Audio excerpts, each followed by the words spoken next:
Around the year 229, when Roman forces first crossed into Illyria, a child was born in Rome who would later shape Rome's approach to Greece in a decisive way. That child was Titus Quinctius Flamininus. In time, he would become the figure who transformed Roman ambition in the Greek world into a clear, though not always practical, strategy. He was not a conqueror in the traditional sense. Instead, he mastered a subtler method, ruling from afar, exerting influence without maintaining heavy garrisons or draining Roman manpower. Flamininus came from a patrician family whose prominence had faded.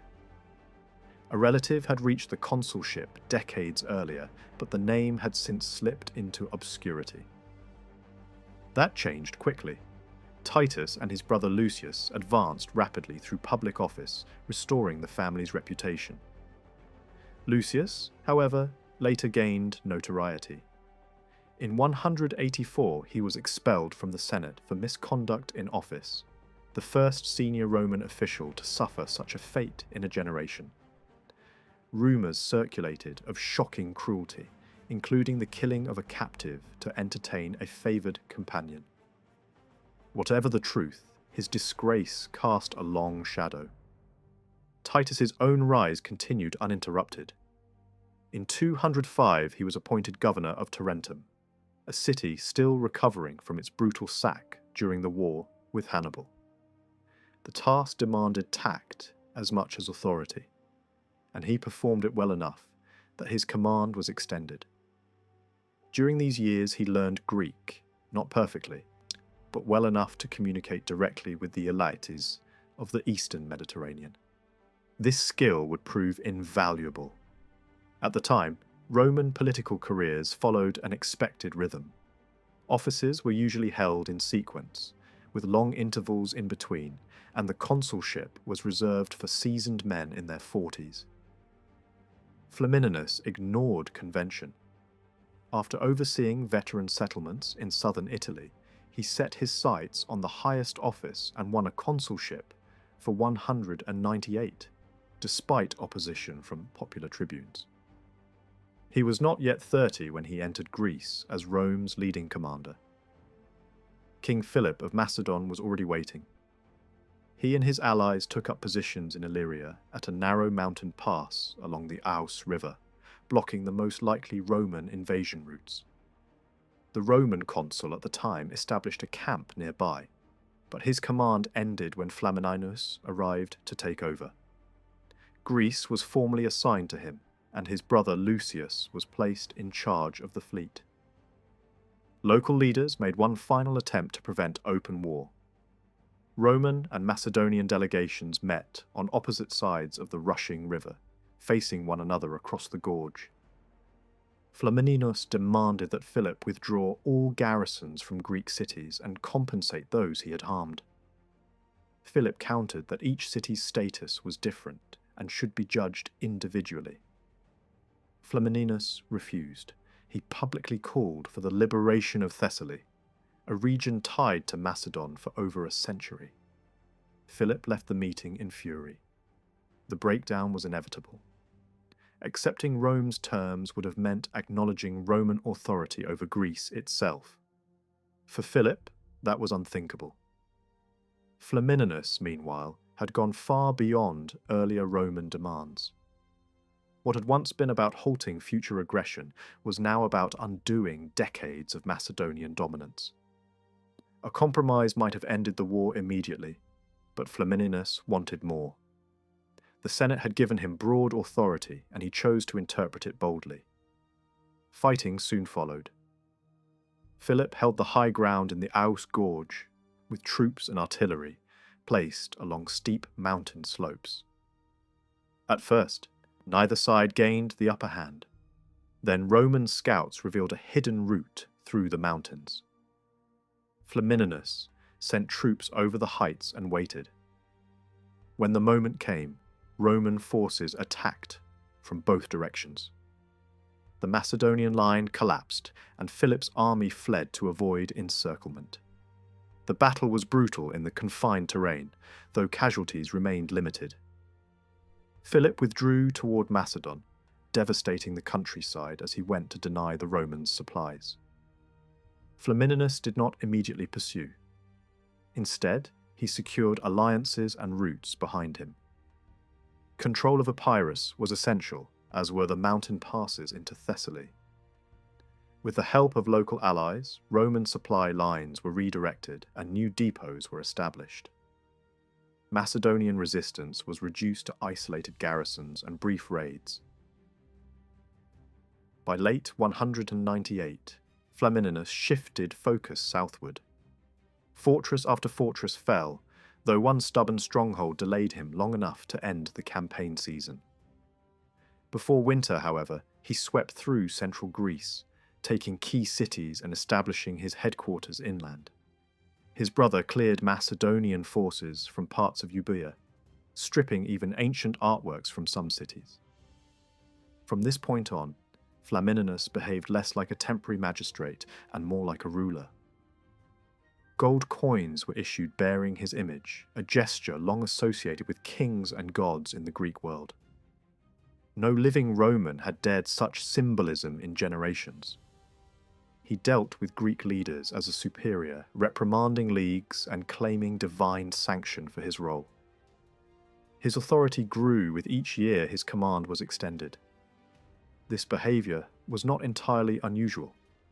Roman commanders abroad wielded immense power, acting far from the Senate and making decisions that shaped entire regions. They negotiated treaties, founded cities, removed kings, and reshaped borders. Greek observers recognized this reality. Roman consuls, in practice, resembled monarchs. Meanwhile, Greek alliances began to fracture. In a tense assembly at Sicyon, the Achaean League debated its future. Roman envoys, Macedonian representatives, and foreign allies all made their case. After days of argument and narrow margins, the League voted to break with Macedon and align with Rome's allies, sending envoys to Rome itself. Philip lost one of his strongest supports in Greece. Not all cities followed. Argos withdrew from the League and placed itself under Macedonian protection. Philip handed the city to Nabis of Sparta, hoping to strengthen a crucial ally. But Nabis quickly shifted course, securing Roman friendship instead. This move ended his war with the Achaeans and shielded him from Philip's retaliation. Macedonian garrisons were withdrawn from much of the Peloponnese, leaving only Corinth in Philip's hands. As the balance of power in Greece continued to shift, Philip made one last attempt to negotiate directly with Flamininus. The moment was carefully chosen. It fell between the Achaeans aligning themselves with Rome and the decision of Nabis to follow the same path. For Philip, this window may have represented his final opportunity to secure peace on terms that were not entirely disastrous. The meeting took place in November of 198 at Nicaea, a coastal town on the southern edge of the Maliac Gulf. In keeping with established custom, Philip remained offshore, seated at the stern of his ship, while Flamininus stood on the beach with representatives of Rome's allies arranged beside him. Philip invited the Roman consul to speak first. Flamininus did not hesitate. He presented demands that went further than anything he had previously stated. Philip was now required to withdraw completely from Greece, return the Illyrian territories taken after the peace of 205 to their former ruler, and restore to Egypt all land seized since the death of its king several years earlier. Once Flamininus finished, the allies spoke in turn. Each repeated similar complaints, each demanded restitution. The Rhodians called for the return of their mainland possessions. Others demanded the removal of Macedonian garrisons across the Aegean and the Hellespont. Cities claimed by Philip were to be handed back to their former owners. By the end of the day, a single theme dominated the gathering. The dismantling of Macedonian power was no longer a Roman demand alone. It had become the shared objective of the entire coalition. Philip responded cautiously. He showed a willingness to concede much, but continued to argue that his territories had been acquired under different circumstances, and should not all be treated the same. The first day ended without agreement. On the second, he offered further concessions, but still resisted the demand for total evacuation. On the third day, the discussions moved inland, and a compromise was reached. All parties would send envoys to Rome to present their cases. Philip was granted a short armistice on the condition that he immediately abandon the remaining areas of central Greece, still under his control. When the envoys spoke before the Senate early the following year, their arguments followed a strikingly uniform pattern. Each delegation recounted losses and grievances, but all focused on the same issue. Greece, they argued, could never be truly free as long as Philip controlled Corinth, Chalcis, and Demetrius. These strongholds were described as chains binding the Greek world. Without their removal, all other concessions were meaningless. When Philip's representatives were pressed on whether the king would surrender these positions, they had no clear answer to give in. With negotiations stalled, the Senate allowed the war to continue. Confidence in Flamininus remained strong, and his command was extended rather than reassigned. The idea of Greek freedom had now taken on a sharper meaning. What had once been a vague promise of protection had evolved into a clear demand for liberation from Macedonian dominance. Philip still possessed strong defences within Macedon itself, but his allies in Greece were dwindling. Only the Acarnanians and the Boeotians remained loyal. Flamininus moved quickly to isolate them. His brother was sent west to deal with Acarnania, while Flamininus turned his attention to Boeotia. The Boeotian League was deeply divided. Some favoured Rome, others clung to Macedon. Flamininus approached Thebes with calculated restraint, accompanied by Attalus of Pergamum, and only a small entourage, while a larger armed force followed behind at a discreet distance. The formal welcome unfolded as tradition demanded. Speeches were exchanged, courtesies observed, and even leading figures of the anti-Roman faction played their part. As the group walked toward the city gate, Flamininus slowed his pace, allowing Roman troops to close in before the gates were shut. The presence of armed Romans settled the matter. One city after another voted to align with Rome. The moment was marked by sudden drama when Attalus collapsed during his address and had to be carried away. He died shortly afterward, and his son inherited both the throne and his father's close relationship with Rome. With Boeotia secured and opposition figures driven into exile, Roman influence now stretched across nearly all of Greece. Elsewhere, the Rhodians worked to reclaim lost territories, while keeping a wary eye on developments in Asia Minor. Antiochus of Syria was advancing along the coast, seizing former Egyptian possessions. The Rhodians warned him not to proceed further, a demand backed by Rome's unspoken support. Though the confrontation faded with the war's end, it revealed growing Roman concern about wider ambitions in the east. Philip spent the winter raising new troops, drawing on the very young and the very old. In the spring of 197, he marched south, only to halt when Roman scouts appeared. Flamininus had already completed his work in central Greece and moved north with a large allied army, outnumbering the Macedonians. After bypassing key supply centres, he established camp near Syria. Until that moment, neither commander had realised how close the other was. Unable to force a breakthrough and short of provisions, Philip turned west. Flamininus followed, cautious of deception. Both armies camped within reach of one another, separated by hills and poor weather. Rain and thick mist reduced visibility throughout the night. At dawn, cavalry patrols collided on a ridge known as Cynoscephalae. What began as a skirmish quickly escalated. Macedonian troops initially held the advantage from higher ground, but as more Roman units arrived, the balance shifted. The Macedonian phalanx pressed hard on one flank, while Roman forces manoeuvred on the other. Flamininus redirected his troops toward the summit, striking where Philip's men were still forming. A Roman detachment fell upon the Macedonian rear, and the battle collapsed. Thousands were killed or captured. Roman losses were comparatively light. The defeat was decisive. Poets later mocked the fallen and the king alike, trading insults long after the bodies lay unburied. Philip himself responded with bitter wit, but the outcome could not be undone. With the battle lost, the war ended, Macedonian garrisons surrendered, and Philip sought terms. Flamininus agreed to a meeting, halting the fighting. This angered the Aetolians, who accused him of accepting bribes and claimed credit for the victory. They looted the battlefield and openly challenged Roman authority.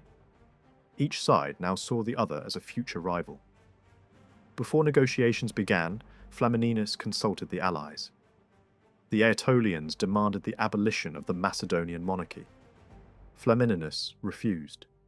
He argued that Macedon served as a shield against northern threats and should remain intact, though weakened. The true motive was unspoken but understood. A surviving Macedon would counterbalance Aetolian ambition. When Philip arrived, he accepted nearly all previous demands, including full withdrawal from Greece and heavy reparations. Additional claims were raised by the Aetolians, but Flamininus blocked them, invoking both legal arguments and moral judgment. The dispute deepened existing hostility, but Flamininus held firm. Philip's defeat did not bring instant peace to the northern frontier. Almost immediately, the Dardanians moved in, sensing weakness, and crossed into northern Macedon. For Philip, pushing them back became the first urgent task after the negotiations. While he dealt with raids and unrest at home, Flamininus found himself pulled deeper into Greek politics than expected, especially in Boeotia. In a gesture meant to calm tensions, Flamininus allowed Boeotian exiles to return, including men who had openly supported Macedon during the war. The decision was intended to close the chapter and stabilize the region. Instead, it produced the opposite effect. Boeotia restored Brachils to leadership almost at once and quietly reopened contact with Philip. The pro-Roman faction, led by Zeuxippus and others, panicked. They argued that Boeotia could never be reliable while Brachils remained alive. Flamininus did not want Roman hands visibly involved. He claimed he could not order such a thing directly, then pointed Zeuxippus toward the Aetolians, a group known for operating in shadows when politics demanded it. Not long after, an Aetolian assassination team killed Brachils. Boeotia plunged into disorder. In the violence that followed, several Roman soldiers who were not even on duty were attacked and killed. Flamininus responded in the only way a commander could. He restored control by force, leaving behind fear as well as order. Rome, meanwhile, moved to formalize its new position. The Senate sent 10 senior commissioners to Greece, men of high status and long experience, to confirm peace terms and assist with the settlement. Their base was established at Elatea. Greece at this moment was not calm, not unified, and not ready to simply return to normal. Disputes poured in from every direction. Rival cities argued over borders, leagues demanded rewards, old enemies sought revenge, and individuals flooded the process with lawsuits to reclaim property and land. The Roman commissioners could handle only the largest disputes personally, but systems had to be built for everything else. Within roughly 2 years, a working framework was imposed. The The underlying assumption was clear. Rome believed it had earned the right to decide what the Greek world would look like next. At the same time, attention was drifting eastward. Antiochus, the Syrian king, was advancing through Asia Minor with little resistance. City after city fell under his influence, and he was now pressing toward the Hellespont. Two Greek cities in Asia, Lampsacus and Smyrna, attempted a clever move. They appealed to Flamininus and the Senate, asking to be included explicitly in the settlement terms, hoping to force Rome into guaranteeing their safety. In the short term, Rome offered no firm commitment, but the message landed. Asia Minor was becoming harder to ignore. These appeals were not purely desperate, they were also calculated. Lampsacus emphasized a shared heroic ancestry with Rome, linking itself to Trojan origins and the story of Aeneas. Smyrna, even under threat, went further, promoting worship of Roma, a new divine figure representing the power of Rome itself. This was not a Roman goddess in the old sense, but a political symbol, a way for non-Romans to signal loyalty and seek protection. The idea spread quickly across the region because communities understood what such public reverence could achieve. Officially, Antiochus was still treated as a friend. Yet Roman suspicion had never fully disappeared, especially after his earlier dealings with Philip. Roman influence was now reaching into the Greek cities of Asia as well as Europe. The settlement terms made that clear by declaring that Greek communities on both sides of the sea were to be free. This principle placed Rome on a collision course with Antiochus, who believed Asia Minor belonged to him by inheritance and right. Each time one crisis was diffused, another formed. But none of this would have mattered so much if Rome had not committed itself to Greece in the first place. Once Rome claimed the role of protector of Greek freedom, it became difficult to defend one set of Greek cities and ignore another. Back in Greece, the Aetolians kept attacking Rome's motives. They warned that Roman liberation might simply replace one garrison master with another. The strongest suspicion centered on the great strategic fortresses, the cities that had long controlled key routes and choke points. The Aetolians exploited a real uncertainty. Did freedom mean only freedom from Macedon, or did it also mean freedom from Roman dominance? Beneath their rhetoric lay a simple demand. Greece should be left to Greeks, meaning to the Aetolians themselves. Their pressure struck a nerve because Rome had not fully decided what to do. The Senate had given the commissioners detailed instructions in many areas, yet left the question of those strategic fortresses open, to be judged on the ground. If Antiochus appeared dangerous enough, a continued Roman military presence might seem justified. There were even arguments that certain garrisoned cities should be handed to Rome's loyal ally in Asia, Eumenes, to strengthen defences along the coast, the likely entry point if Antiochus ever crossed. Flamininus chose a dramatic answer. He pushed beyond his original mandate. If the Greeks were to be convinced that Rome had not come to dominate them, then the most persuasive act would be the withdrawal of Roman garrisons as well as Macedonian ones. It would also undercut Aetolian propaganda. The commissioners agreed. Whether this was a carefully planned strategy or a decision shaped by circumstances, it gave Rome an extraordinary public weapon. Liberation that looked complete, even if influence remained. To unveil this policy, Flamininus chose the Isthmian Games in the spring of 196. The timing was perfect. The festival drew crowds from across the Greek world. It was a moment of celebration and religion, but also a stage for political announcements. That year, expectations were unusually high. Influential people from every major city had reason to attend, because they believed something large was about to be declared. The proclamation was brief, direct, and unforgettable. The Senate and Flamininus, after defeating Philip and the Macedonians, announced that key Greek peoples and regions would be left free, without garrisons, without taxes, and under their own laws. It was framed as the end of foreign control. It signalled that Rome would not occupy Greece the way Macedon had. The reaction was explosive. The crowd greeted the announcement with ecstatic celebration. For many Greeks, it felt like the restoration of a world that had been lost for generations. The expectation had been that Rome would replace Macedon as the new master.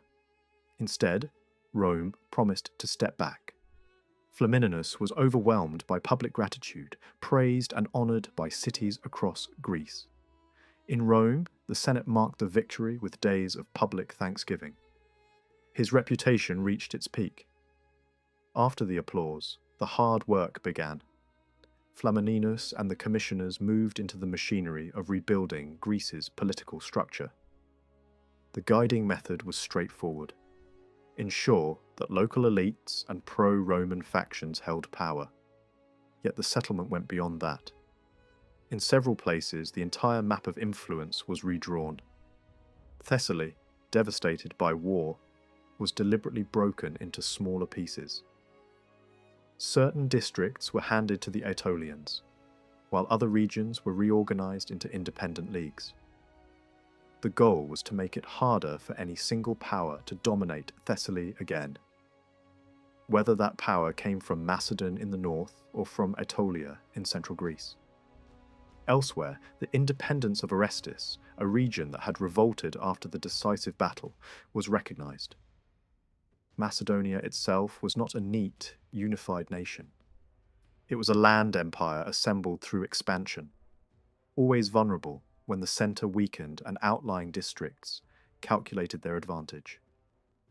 In central Greece, territories were reassigned to reward allies and create buffers. The Achaean League gained critical ground, edging closer to controlling the Peloponnese. Cities on Euboea were gathered into a league. Illyrian leaders who had supported Rome were rewarded with important districts, including lands that had belonged to Macedon for generations. Each choice had consequences, but the pattern was consistent. Power was distributed so that no single Greek state could easily overpower the rest, and many new arrangements left beneficiaries indebted to Rome. This was the heart of the Roman method. Greece could be managed without permanent occupation if the political balance was engineered carefully, and if the leading groups in each state owed their position directly or indirectly to Roman decisions. Another habit reinforced the system. Greek states increasingly sent envoys to Rome for guidance on major disputes. Consultation became normal. Dependence grew quietly. Control could now be exercised from a distance without the daily cost of troops.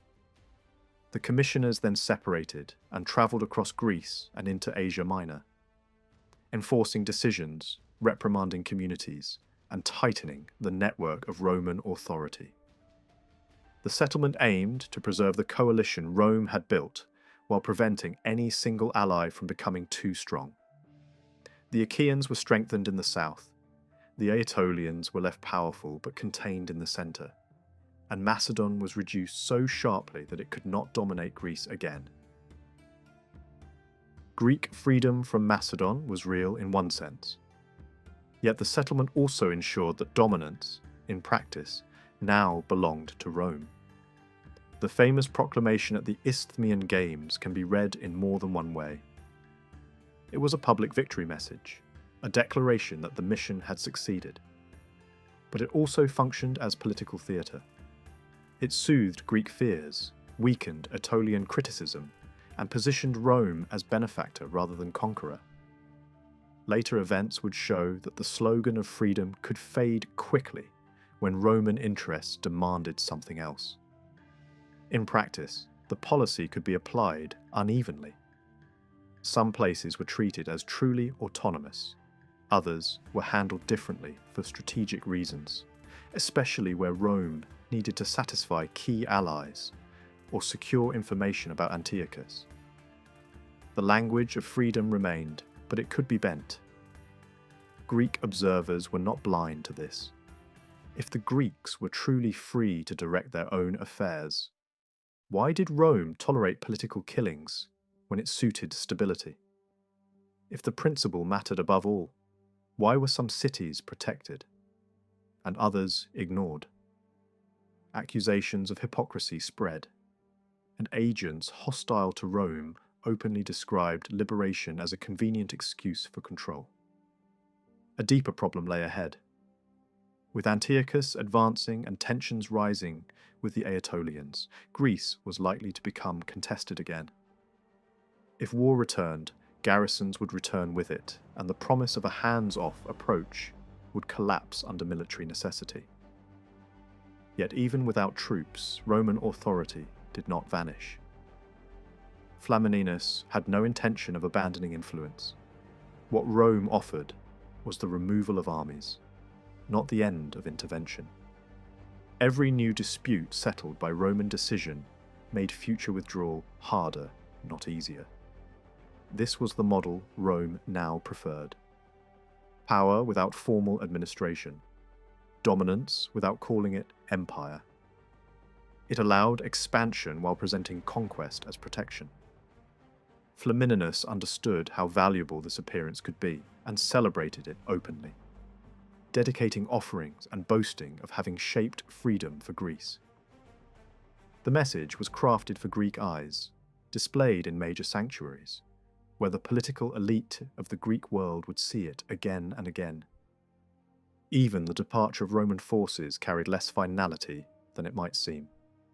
Armies in this era often arrived in spring and withdrew for winter.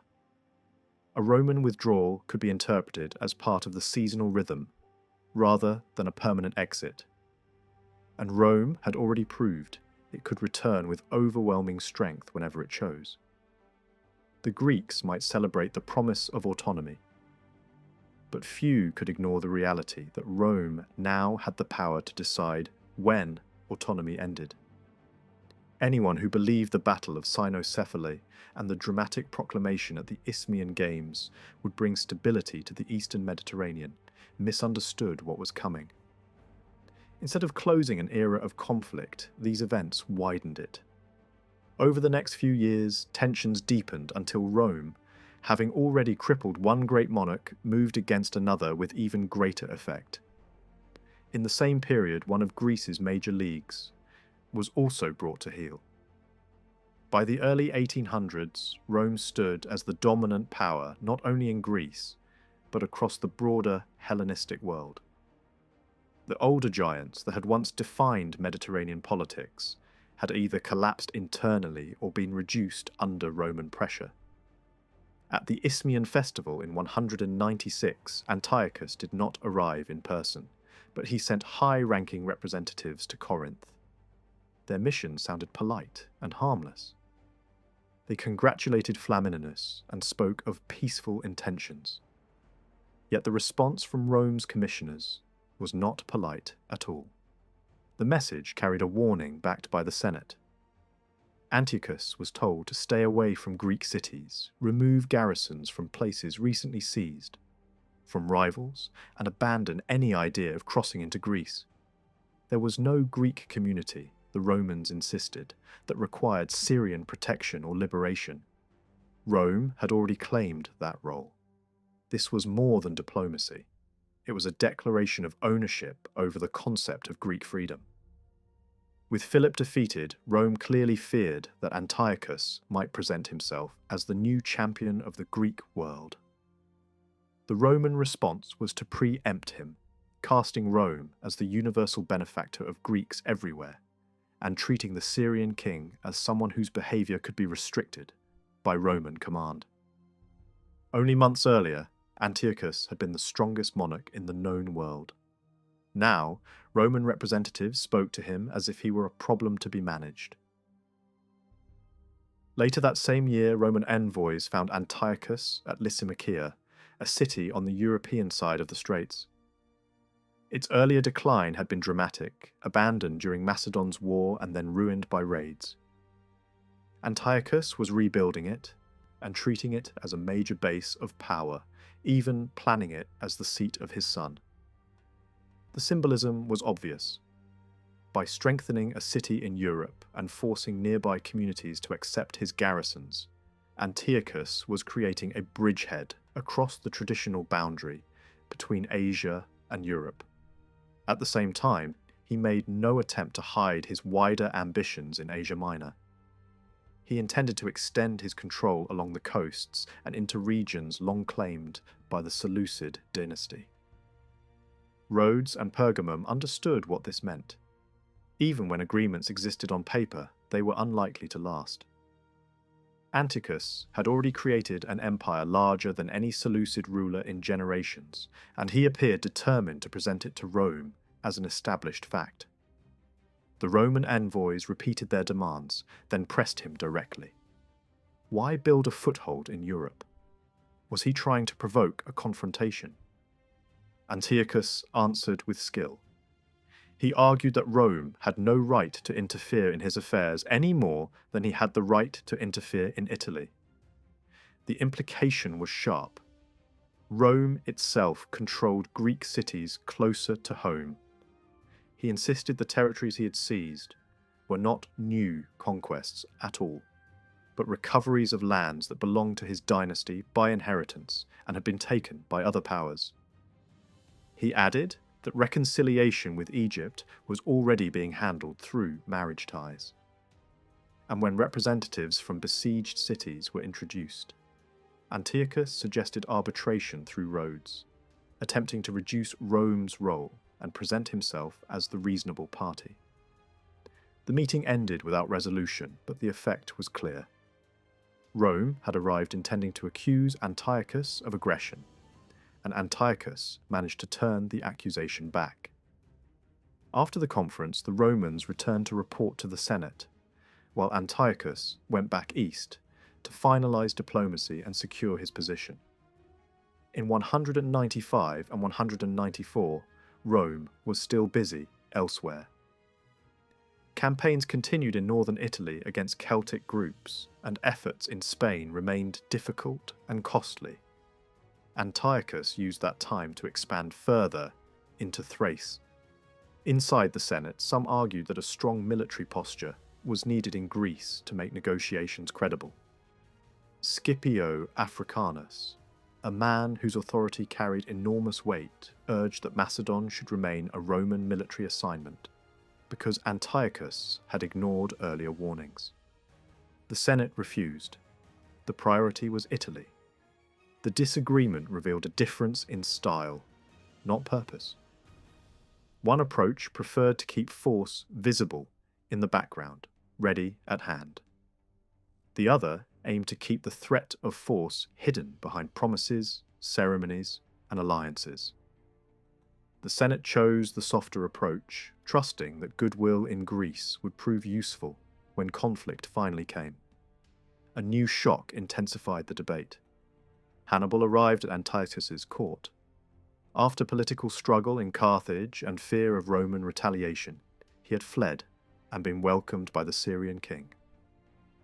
Even at more than 50 years old, his name still carried a terrifying weight in Rome.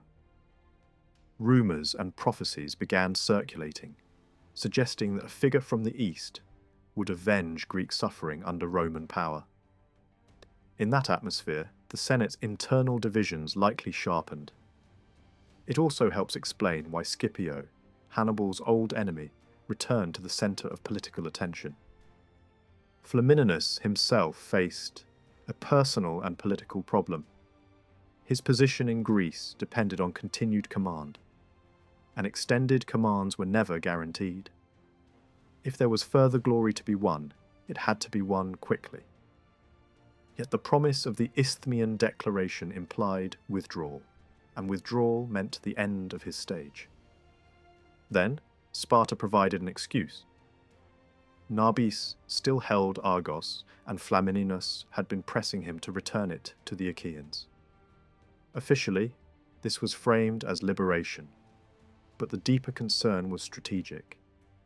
Nabis could become useful to Antiochus as a Greek ally, and Rome wanted to prevent that.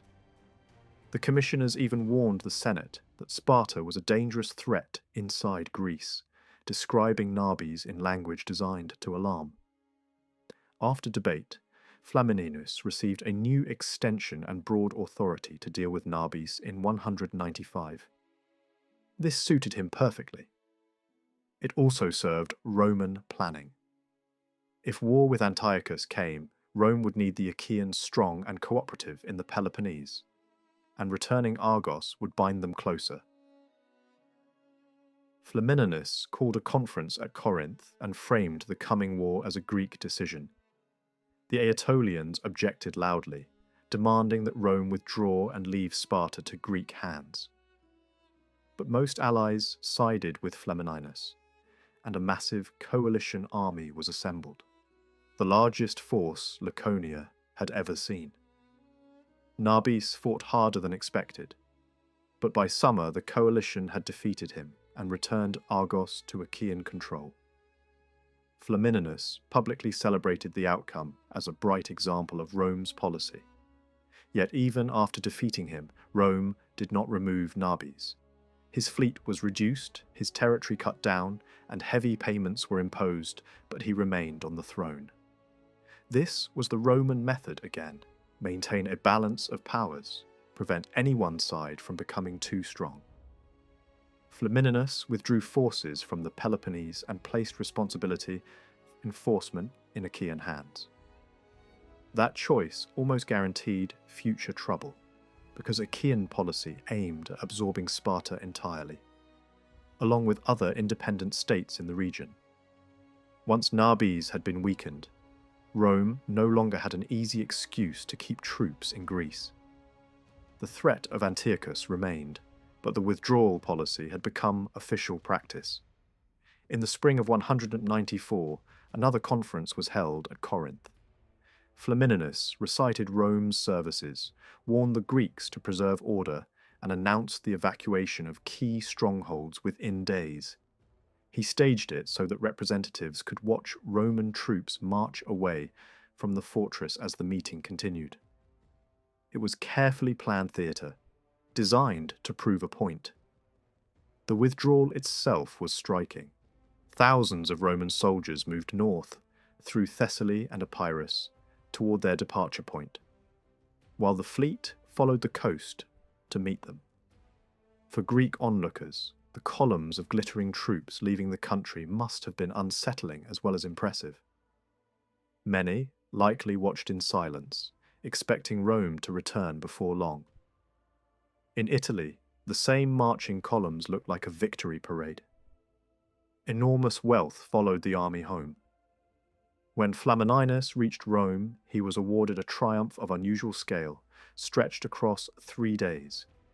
The display included captured arms, statues, and vast quantities of precious metal. But the spectacle also carried a darker reality. Such wealth did not appear by magic. It came from systematic plunder after victory, from stripping cities and sanctuaries, and from the sale of captives into slavery. Behind the gleaming procession lay suffering that official celebrations rarely described. For the moment, Rome had kept its promise. Troops left Greece. Yet the withdrawal did not mean the end of Roman influence. It was also a message: Rome could leave and Rome could return. The decision looked generous on the surface, but power remained close at hand. Soon, the political situation shifted again. In 193, envoys from Antiochus passed through Delphi after failing to secure an alliance with Rome. The Roman position had hardened. Rome now spoke of liberating Greeks from Antiochus, just as it had claimed to liberate them from Philip. Flamininus pressed demands that revealed the limits of the freedom slogan. Antiochus was told to withdraw from Europe, or else Rome would claim the right to intervene in Asia for the sake of its friends. Either choice would still leave Greek cities under someone's rule. The language of liberation could bend when it served Roman convenience.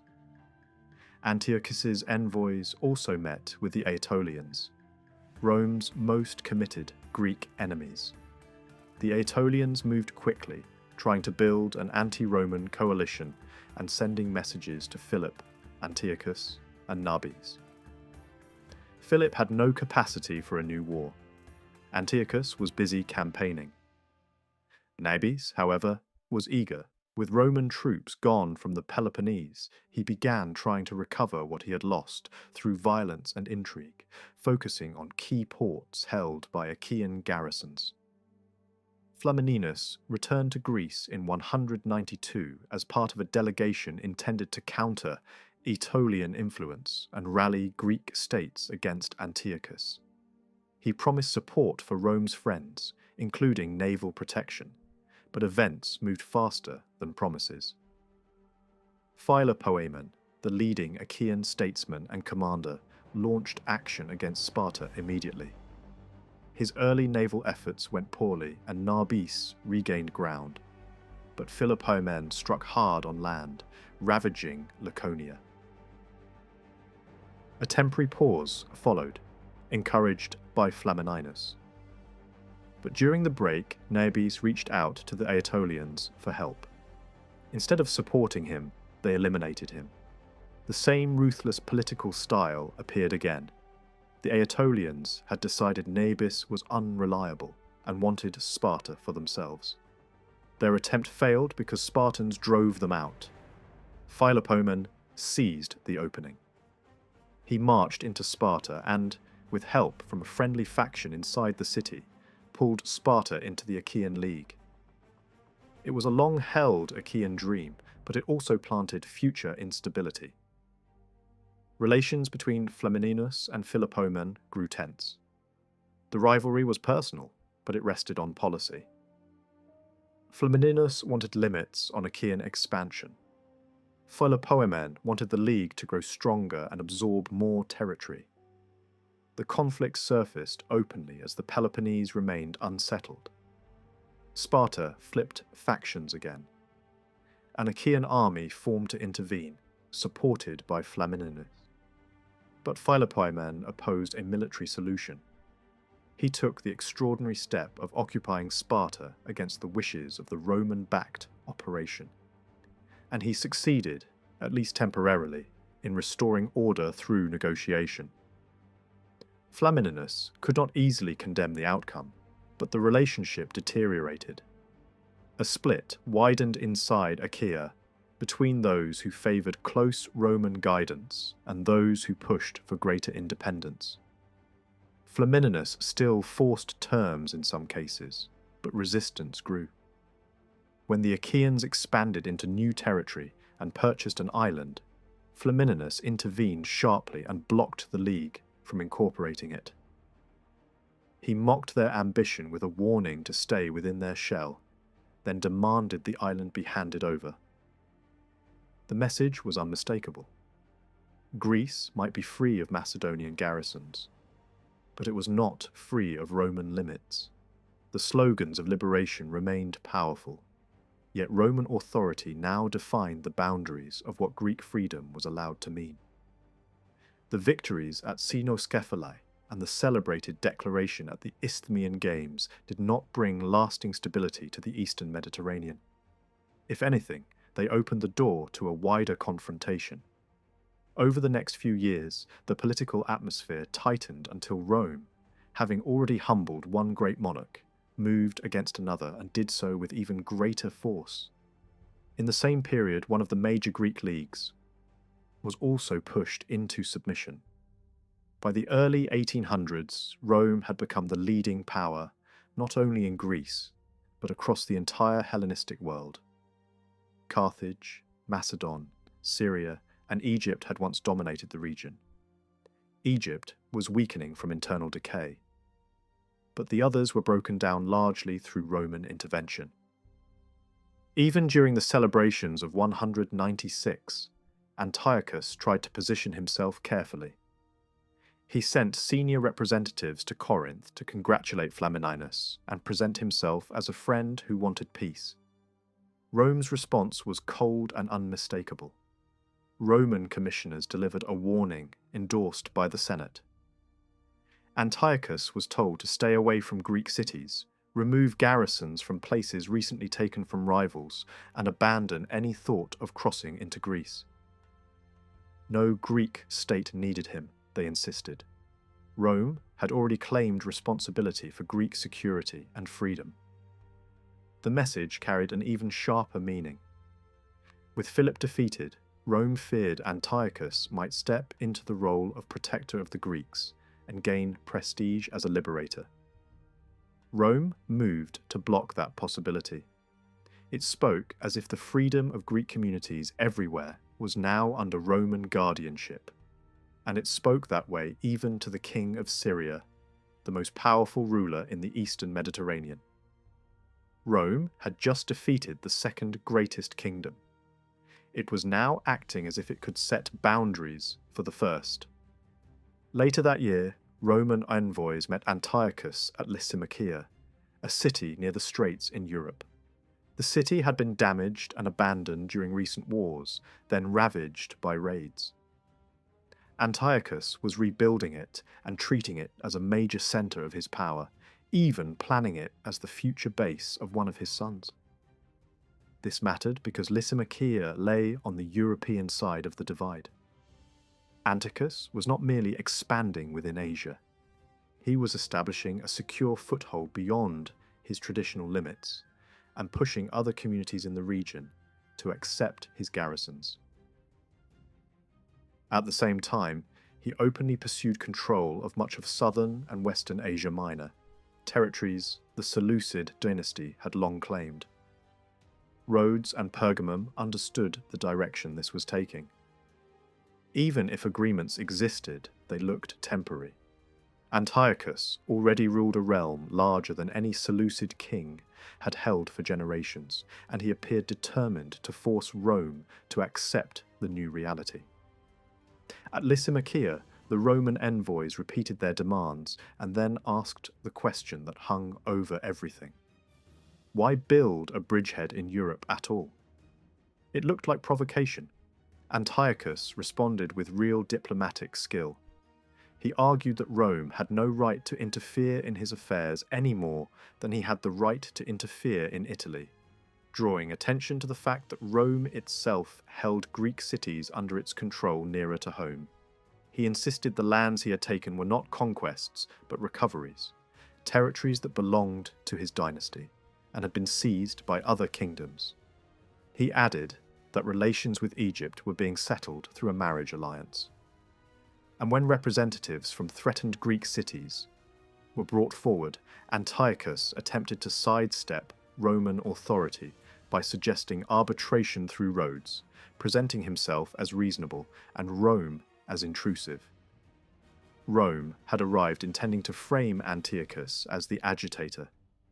Antiochus turned the conversation so that Rome looked like the aggressor.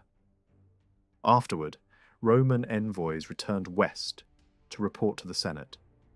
Antiochus returned east to secure his diplomatic arrangements, including the betrothal that would tie his house to Egypt. In 195 and 194, Rome remained heavily engaged elsewhere. Campaigns continued in northern Italy, while fighting in Spain demanded attention and manpower. Antiochus used that breathing room to expand further into Thrace. In Rome, influential voices began urging a firmer posture in Greece. Scipio Africanus argued that Macedon should be treated as an active military assignment again, because Antiochus had ignored Roman warnings. The Senate refused. Both consuls were needed in Italy. The dispute revealed something important. The difference between Scipio and Flamininus was not a disagreement about Roman goals, it was about method. One approach preferred negotiations backed by visible military power. The other preferred negotiations wrapped in diplomacy, goodwill, and the language of liberation, keeping force in the background. For the moment, the Senate favoured the second approach, believing Greek gratitude might prove useful if war came. Then another factor arrived, one that sharpened anxiety in Rome. Hannibal appeared at Antiochus's court. In Carthage, he he had fought political battles against factions favourable to Rome, then feared assassination and fled. Antiochus welcomed him and made use of his counsel. Hannibal still carried the aura of danger. Even after decades, his name could unsettle Rome. Rumours and prophecies circulated about vengeance coming from the east, and many Romans associated those fears with the sight of Hannibal, now living in Asia. Under these conditions, it is easy to imagine a divided Senate, with only a narrow majority supporting Flamininus's softer strategy. The presence of Hannibal also helps explain why Scipio's influence rose again, since he was the man most linked to Hannibal's earlier defeat. Flamininus faced a personal urgency as well. His power in Greece depended on an extended command, and such extensions were never guaranteed. The grand declaration of Greek freedom suggested withdrawal was imminent. If there was another chance for glory before leaving Greece, it had to be seized quickly. Sparta provided that opening. Narbes still controlled Argos, and Flamininus pressed him to return it to the Achaeans. On the surface, this was framed as another act of liberation. Beneath the slogan lay a strategic concern. Narbes could become a useful partner for Antiochus, and Rome wanted to prevent that. Roman commissioners warned the Senate that Sparta was dangerous and destabilizing, describing Narbes in severe terms to justify action. The question of Argos itself was more complicated than Roman rhetoric admitted, because the meaning of freedom could shift depending on who benefited. With Antiochus no longer seen as an immediate military threat at that moment, Flamininus was granted another extension and broad authority to deal with Narbes in 195. This served Roman planning as well as his own ambition. War against Antiochus came later. The Peloponnese would need to be controlled by reliable allies, and the Achaeans were the obvious choice. Returning Argos would bind them closer to Rome. Flamininus called Greek leaders to a conference at Corinth and shaped the decision for war as if it were a Greek choice. The Aetolians objected fiercely, insisting Rome should withdraw and leave Sparta to Greek hands. But most allies sided with Flamininus. A massive coalition force marched into Laconia, the largest army ever seen there. Narbes resisted more stubbornly than expected, but by the end of the summer his defeat was clear, and Argos was restored to the Achaean League. At a festival held in the city that year, Flamininus celebrated Argos's liberation as proof that Roman policy worked. Yet Rome did not destroy Narbes. His payments were heavy, his fleet reduced, and his territory shrunk, but he was left on his throne. This fit Rome's broader habit of balancing powers rather than allowing any single Greek state to dominate. Flamininus withdrew forces from the Peloponnese and left enforcement to the Achaeans. That choice planted future trouble because Achaean policy aimed at absorbing Sparta completely, along with other independent states. After dealing with Narbes, Rome had fewer excuses to keep troops in Greece.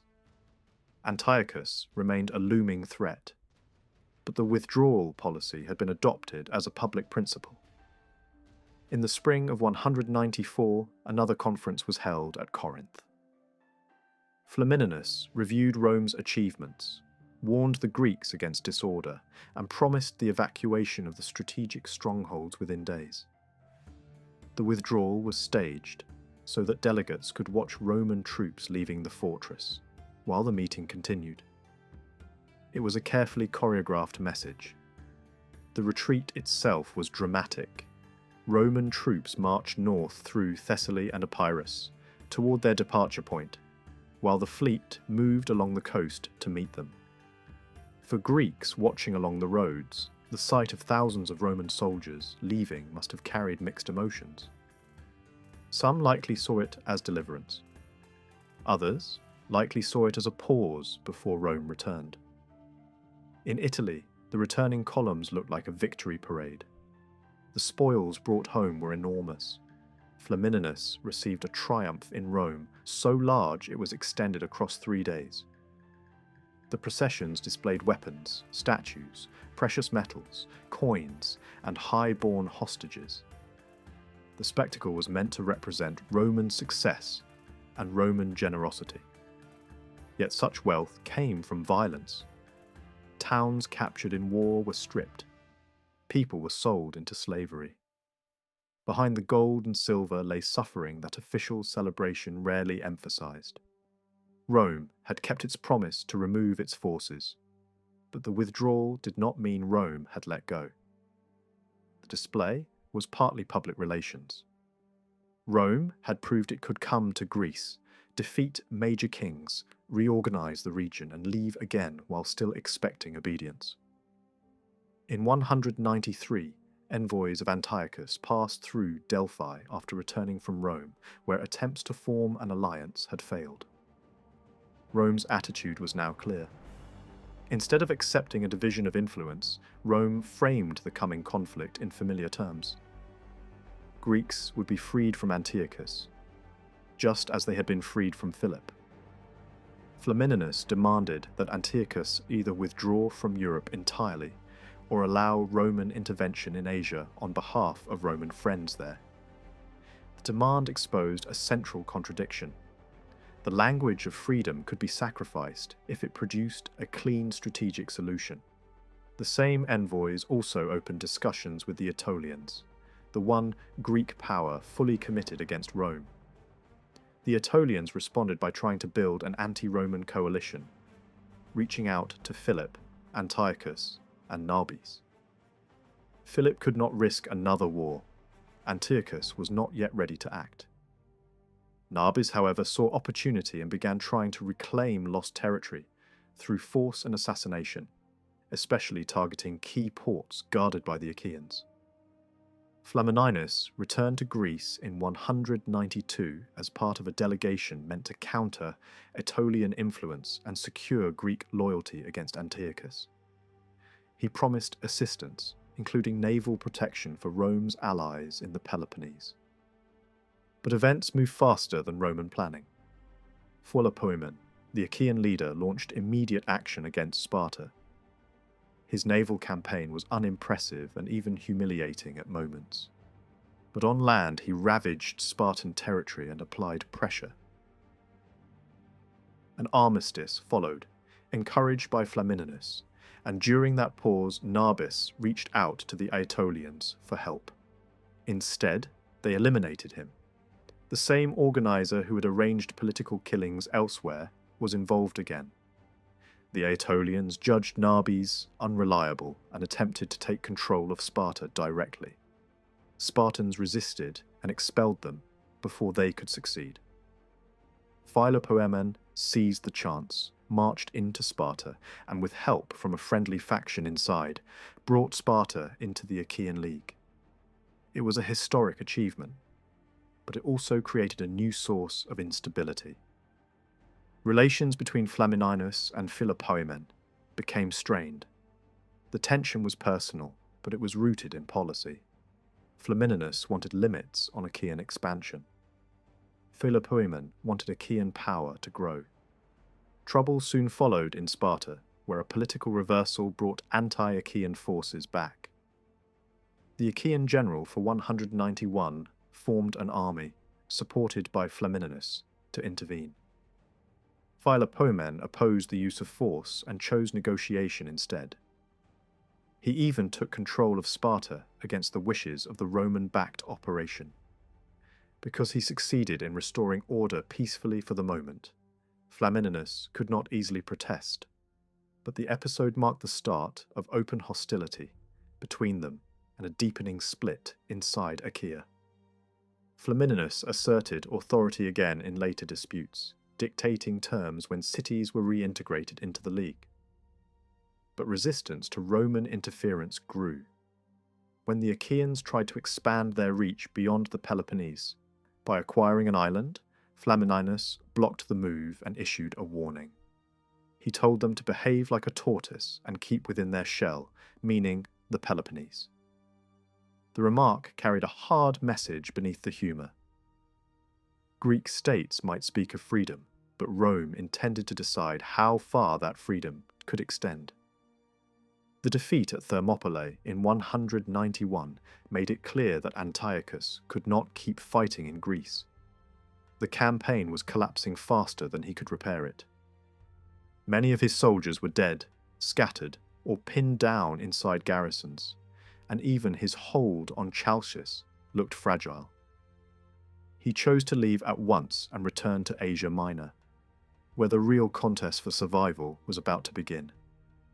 As Antiochus pulled away, the Roman consul Glabrio moved through central Greece with a message that mixed intimidation and reward. In Boeotia, his troops were allowed to plunder. It was a brutal incentive designed to push wavering communities back into Rome's camp. Then, Glabrio reached Chalcis just as Antiochus was departing for Ephesus, taking with him the remnants of his army, his treasure, and the household he had recently established. Chalcis opened its gates to Rome without resistance, and the other cities of Euboea quickly followed.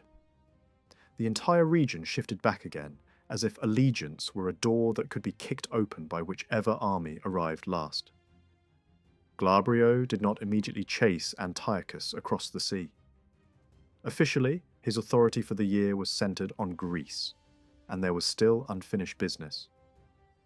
Instead of sailing after the fleeing king, he turned toward the Aetolian League, which had helped ignite the conflict. Philip, meanwhile, pressed his advantage.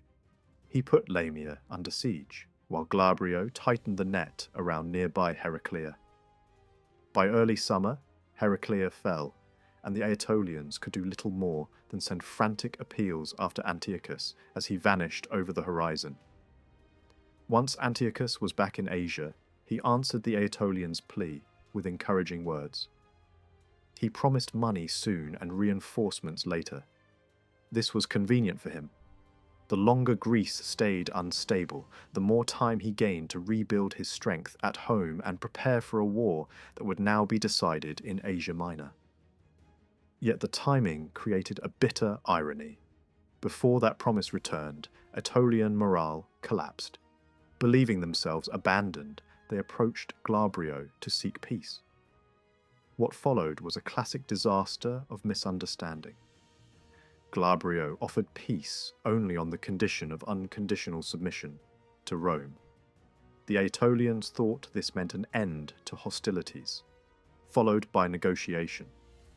They agreed, expecting terms to be discussed afterward like a normal settlement.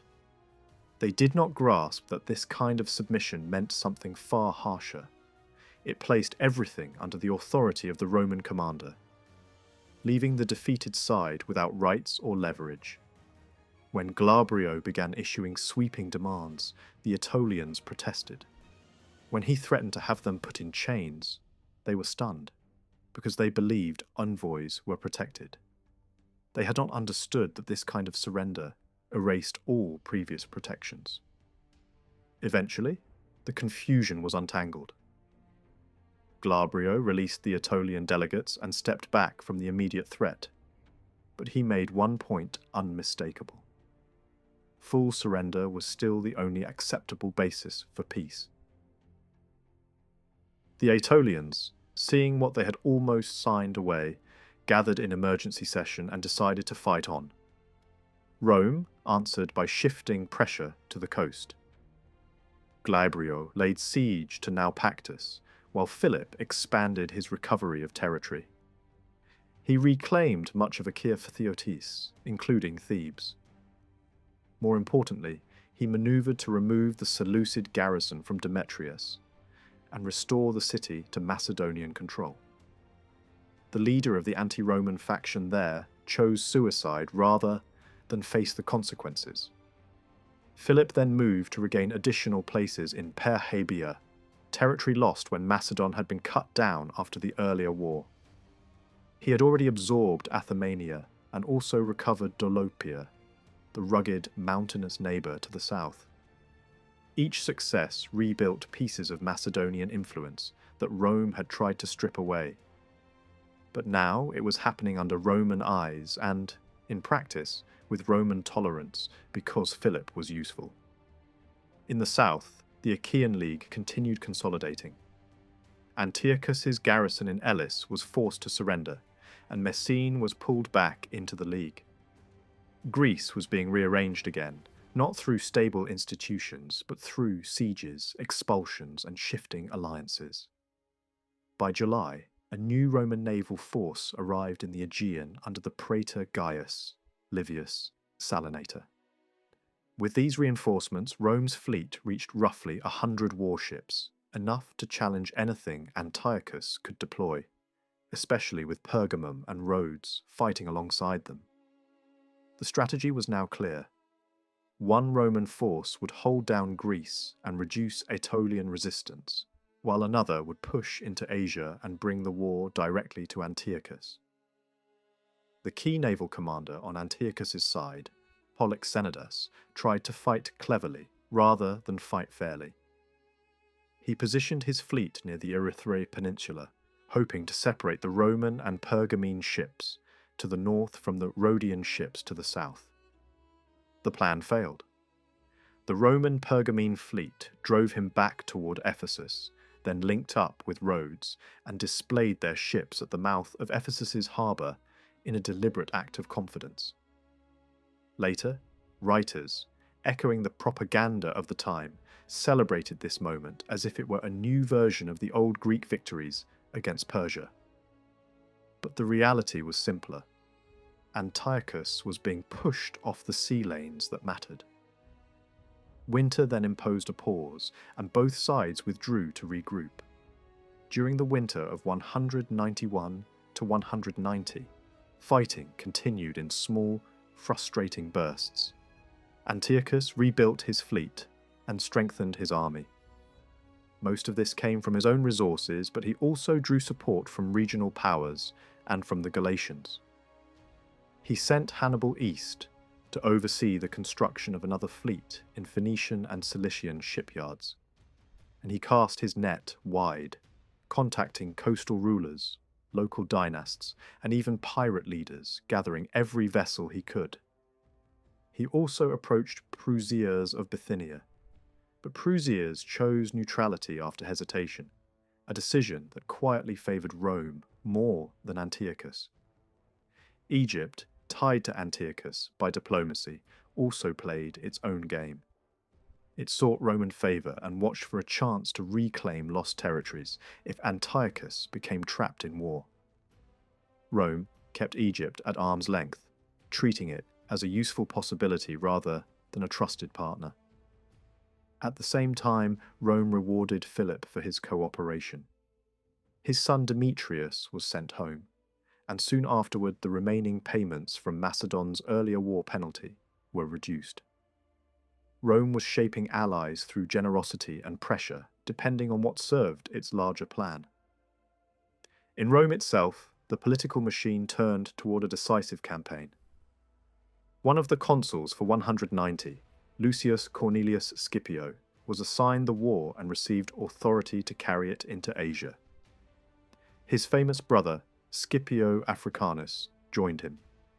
It was an arresting coincidence. Africanus had recently completed a monument celebrating his victory over Hannibal, and now Hannibal was advising Antiochus. The fleet was reorganized under Lucius Aemilius Regillus and based at Samos. Both the naval and land forces were strengthened. A tense standoff developed in the Aegean. Regillus held at Samos, while Polixenidas stayed near Ephesus. Rome anticipated that Hannibal's fleet might arrive from the east and tip the balance, so Roman forces tried to seize ports along the southern coast that could serve as safe harbours. These attempts failed. Taking fortified ports from the sea was slow and technically difficult, and time was running. Rhodes was left to delay Hannibal if it could. A clash, offside, in July 190 produced no decisive result. Hannibal's small fleet suffered heavy losses, but he managed to regroup and continue west along the coast, while Rhodian ships pulled back to prepare for another encounter. Antiochus needed Hannibal's ships to break the deadlock in the Aegean, and the delay hurt him. Then a new problem appeared. With the eastern coastline briefly exposed, Egyptian forces raided and plundered the wealthy island of Aradus. Hannibal had to turn back to address the threat, and the chance to reinforce Antiochus at sea faded. On land, Antiochus tried to pressure Pergamum directly. He attacked in May and also struck at the Pergamene naval base at Elaea. Neither effort succeeded, but they forced Eumenes to redirect his attention away from Greece. Pergamum's fleet was tasked with guarding the Hellespont, the critical crossing point, because the Roman land army was marching east through Macedon and Thrace with Philip's permission and logistical support. Antiochus then moved toward the coast and began a siege of Notium. The town itself was not the real prize, it was bait. Antiochus and Polyxenidus wanted to lure Regillus out from Samos and force the decisive fleet battle they needed. This time, the trap worked. The fleets met off Myonnesus, and the result was catastrophic for Antiochus. The defeat did more than lose a single battle.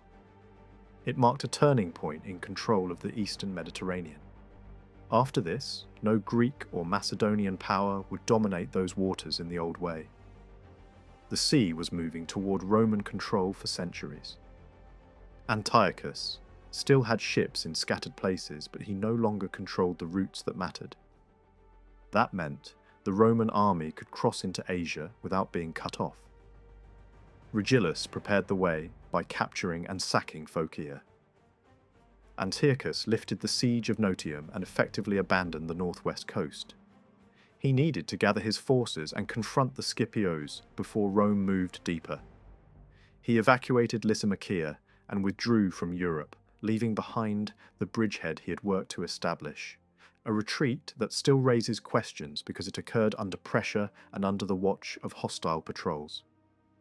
Rome had first sent troops into the Greek world decades earlier. Now, in July 190, Roman soldiers crossed into Asia Minor. Seeing the direction of events, Prusias finally leaned openly toward Rome and offered help. Antiochus tried diplomacy one last time.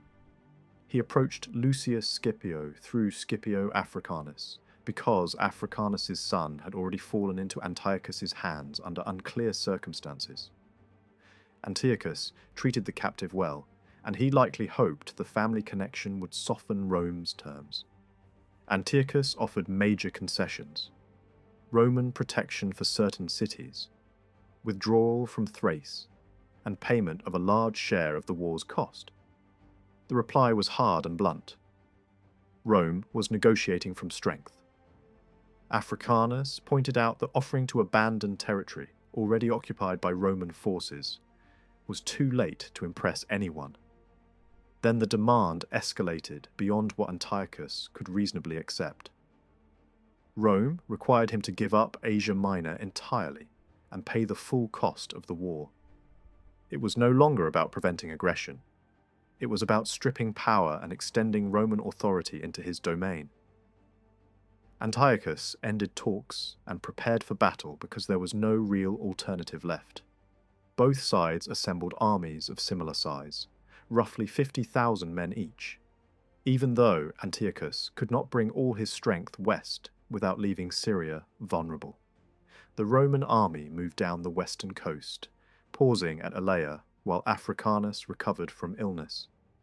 There, Antiochus returned Africanus's son unharmed, a gesture meant to show dignity and perhaps to leave open a door.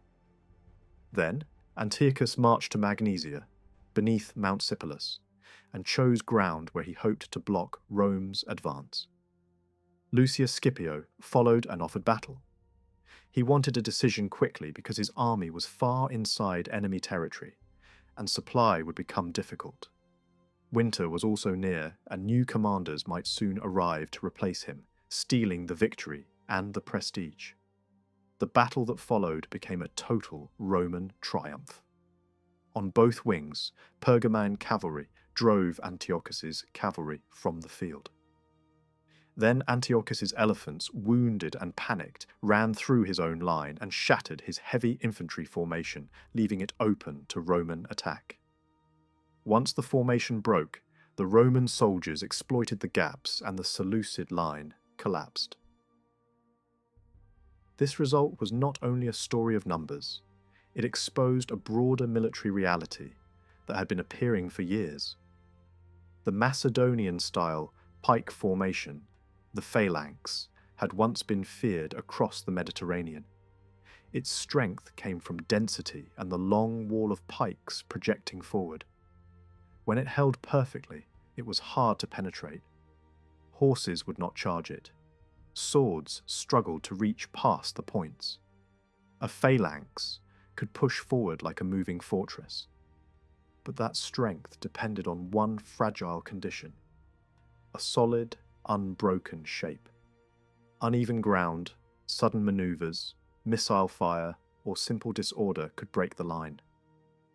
Once gaps appeared, the formation became vulnerable because the long pikes were difficult to manage at close range and the soldiers inside the formation could not easily turn and fight. An enemy who slipped into the gaps could kill from within. The Roman heavy infantry fought differently. Roman soldiers carried throwing spears designed to punch through shields and armour, and often to ruin a shield so it could not be used.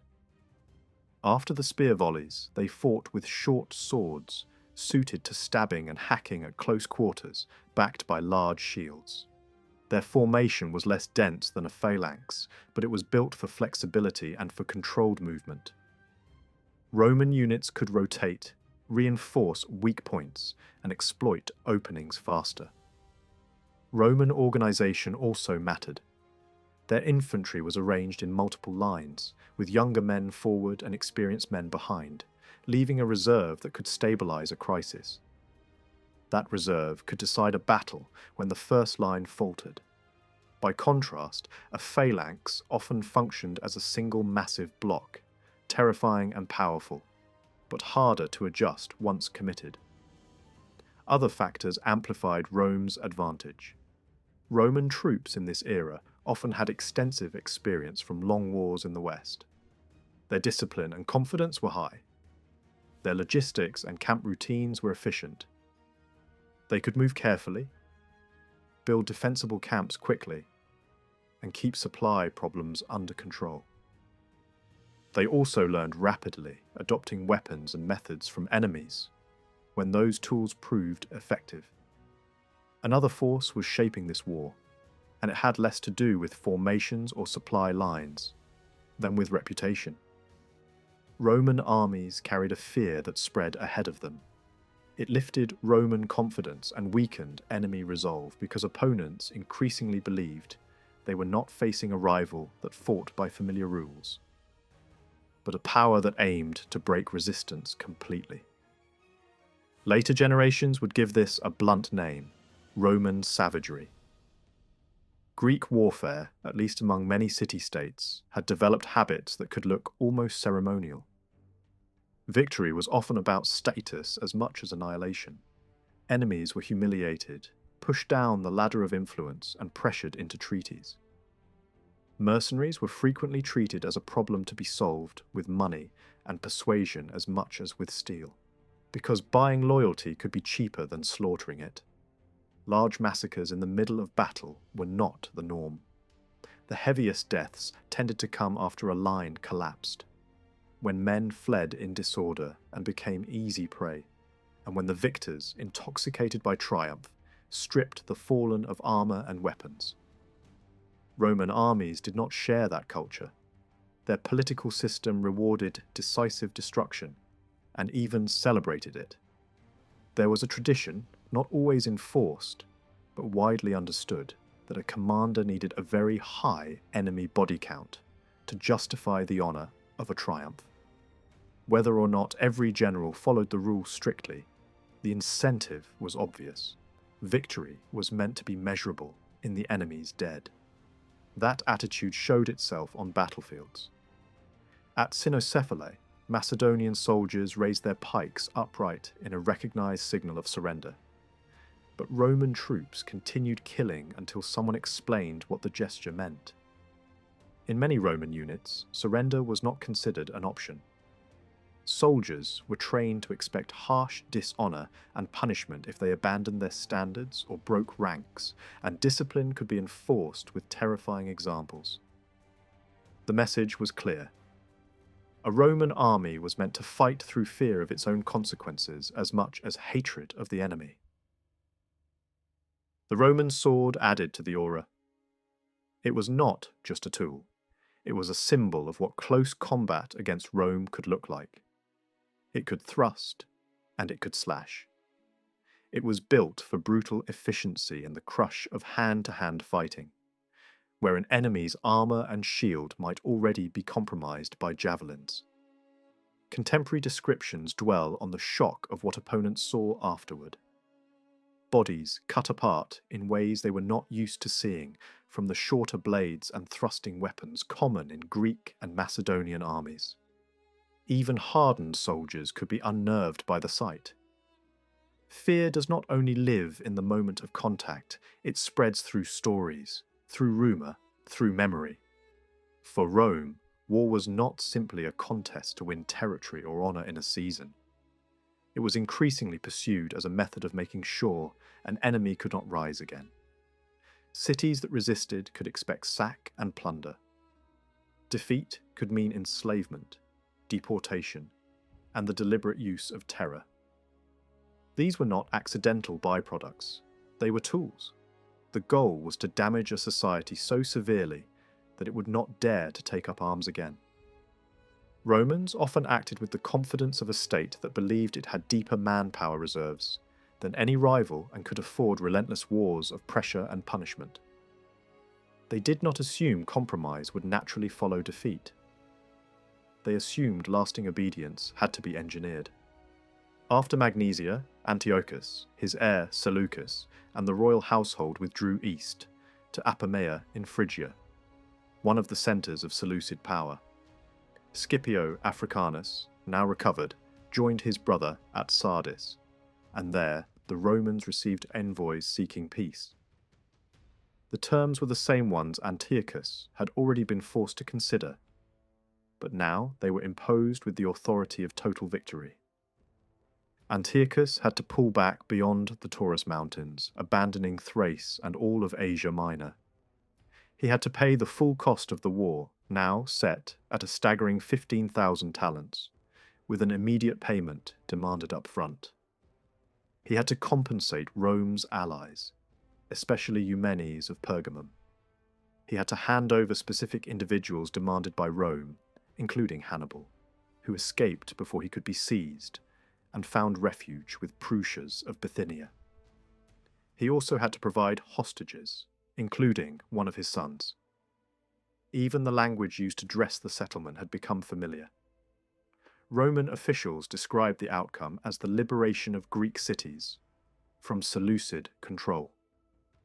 The slogan that had worked so effectively in Greece was now carried into Asia. It sounded like principle. It functioned as policy. Antiochus accepted because there was no realistic alternative. A truce followed, allowing delegations to travel and finalize the treaty in Rome. Antiochus returned to Syria, leaving the management of what remained to Seleucus, now the recognized successor. Yet the Romans did not behave as if Asia Minor had been securely settled. Early in 189, a new consul, Gnaeus Manlius Vulso, arrived with fresh troops to replace the Scipios and refill the army's ranks. Lucius Scipio returned to Rome and celebrated an enormous triumph. At the same time, Rome treated Asia as a continuing military zone, paired with Greece in importance. This was not simply caution. It reflected a forward plan. The Senate did not want Asia Minor drifting back towards Seleucid influence, and it intended to reshape the region while it had the power to do so. Vulso immediately targeted the Galatians. They had fought for Antiochus, and some of them likely assumed they were covered by the truce. Vulso rejected that interpretation. His campaign served multiple purposes at once. It punished allies of Antiochus, demonstrated Roman resolve, and removed a potential source of future trouble. Marching inland by a deliberately indirect route, Vulso demanded the surrender of Seleucid towns and strongpoints along the way. Seleucus, trapped by the truce, could not intervene and was forced to supply the Roman army as it moved. The humiliation was deliberate. While Seleucus watched helplessly, 2 of the 3 major Galatian tribal groups were smashed with extreme violence. By autumn, the interior had been taught the lesson Rome wanted remembered. By the time Vulso finished, Antiochus had few friends left who could still help him. Force and diplomacy had done their work together. Near the end of 187, Vulso celebrated a triumph of his own. Even after losing part of his loot to Thracian raiders on the return route, the expedition was remembered as one of the most profitable wars of the age. The political value inside Rome was enormous. The Senate could finally pay back wealthy citizens who had financed emergency spending during the struggle against Carthage. Vulso's procession displayed vast wealth: golden crowns offered by communities seeking favour, mountains of silver, large stores of gold, and floods of coinage. Captured leaders and commanders were paraded in chains. Soldiers received cash rewards, officers and cavalry more than ordinary troops. The riches were so striking that Roman moralists later treated this moment as a turning point, when luxurious foreign tastes began to seep into Roman life. Expensive furniture, fine textiles, professional entertainment at banquets, and the rising value of household specialists like cooks. There was criticism, but it was as much politics as principle. The Scipios accused Vulso of chasing glory, arguing that the Galatian campaign had not been authorized and that he had shown excessive cruelty. It was not a strong attack. Roman commanders were allowed broad discretion within their assigned theatres, and Vulso's actions fit Rome's objectives. Make Antiochus understand that Asia Minor was gone and that resistance would only bring further punishment. The real sting for the Scipios was prestige. Vulso's triumph threatened to overshadow the triumph Lucius Scipio had celebrated after Magnesia, and Roman politics never forgot a rivalry. Meanwhile, the treaty itself moved quickly. In 189, the Senate ratified the field terms with only minor additions. Antiochus had to hand over his war elephants and reduce his navy to a token force. A large immediate payment was demanded at ratification, followed by annual installments. Rome's financial world shifted at this point. Regular streams of foreign money began to feel normal. The final details were handled in Asia at a conference held at Apamea in 188. The treaty was sworn, the remaining Seleucid fleet was destroyed, and the war ended in a way that made its meaning unmistakable. Antiochus, the strongest monarch in the eastern Mediterranean, had been crushed for attempting to contest Roman influence in Greece. Seleucid control of Asia Minor, already uneven, was now finished. Rome then faced the question that always followed victory: how to arrange the conquered space so that future intervention would be easy and cheap. A 10-man commission was sent to Asia Minor to assist Vulso, mirroring what Rome had done in Greece. The goal was not direct administration across the whole region, but control through friends.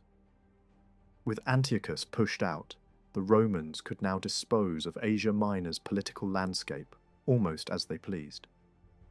Their primary partners were Pergamum under Eumenes and the island power of Rhodes, both of whom had been vital in the war at sea and in diplomacy. Much of the former Seleucid territory was effectively divided, with major portions assigned to Pergamum and to Rhodes. Former tributaries were redirected to pay these new masters. another sign that the language of freedom could be stretched or set aside when convenient. Yet not every city was handed over. Communities that could claim friendship with Rome were granted a privileged status. They were declared free from paying tribute to Pergamum or Rhodes. The Commission decided these cases one by one. Bithynia, under Prusias, was left intact, in part because his late support had been useful, and because a stable buffer state was preferable to creating another problem. This arrangement also produced an unintended effect. Pergamum and Rhodes were commercial rivals as often as they were partners. The new system forced them into a tense form of cooperation, each balancing the other under Rome's distant supervision. It was the balance of power method exported to Asia. While Asia was being settled, Greece was still unfinished. In Greece, the Aetolian War dragged on, and here Roman policy divided men who claimed to be serving the same republic. Flamininus, presenting himself as the senior authority on Greek affairs, disliked Glabrio's hard approach. Glabrio's siege of Naupactus in 191 looked, from Flamininus's perspective, like an attempt to crush the Aetolian League outright. That would upset the delicate equilibrium Flamininus had been trying to maintain among Greek states. Late in 191, he helped broker another Aetolian request for a truce so that negotiations could be explored in Rome. Glabrio agreed and lifted the siege. The Aetolian embassy reached Rome early in 190, but talks collapsed quickly and the envoys were sent away. Even so, the situation did not snap back into war immediately. In Greece, the newly arrived consul Lucius Scipio granted the Aetolians a 6-month truce. The Aetolians accepted, fully aware of why such a long pause suited Rome. It gave Rome time to finish Antiochus in Asia before returning to punish Greece's most defiant league. When the truce began in the spring of 190, Aetolian delegates travelled again to Rome, expecting formal talks. Instead, they were made to wait for months without being heard. They were trapped in Rome while Glabrio celebrated his triumph, watching the usual parade of treasure and prisoners, including Greeks, taken in their own war. The message was humiliating and intentional. Only in November were the Aetolians finally admitted to the Senate. The delay had a purpose. The Senate wanted confirmation of Rome's success against Antiochus before deciding how harshly to treat the Aetolians. But the truce was nearing expiration and the Senate had to act without having the latest reports in hand. The Aetolians were expected to beg. Instead, they arrived furious, presenting themselves as leaders of a proud league, not criminals. They launched into complaints about past services and present insults.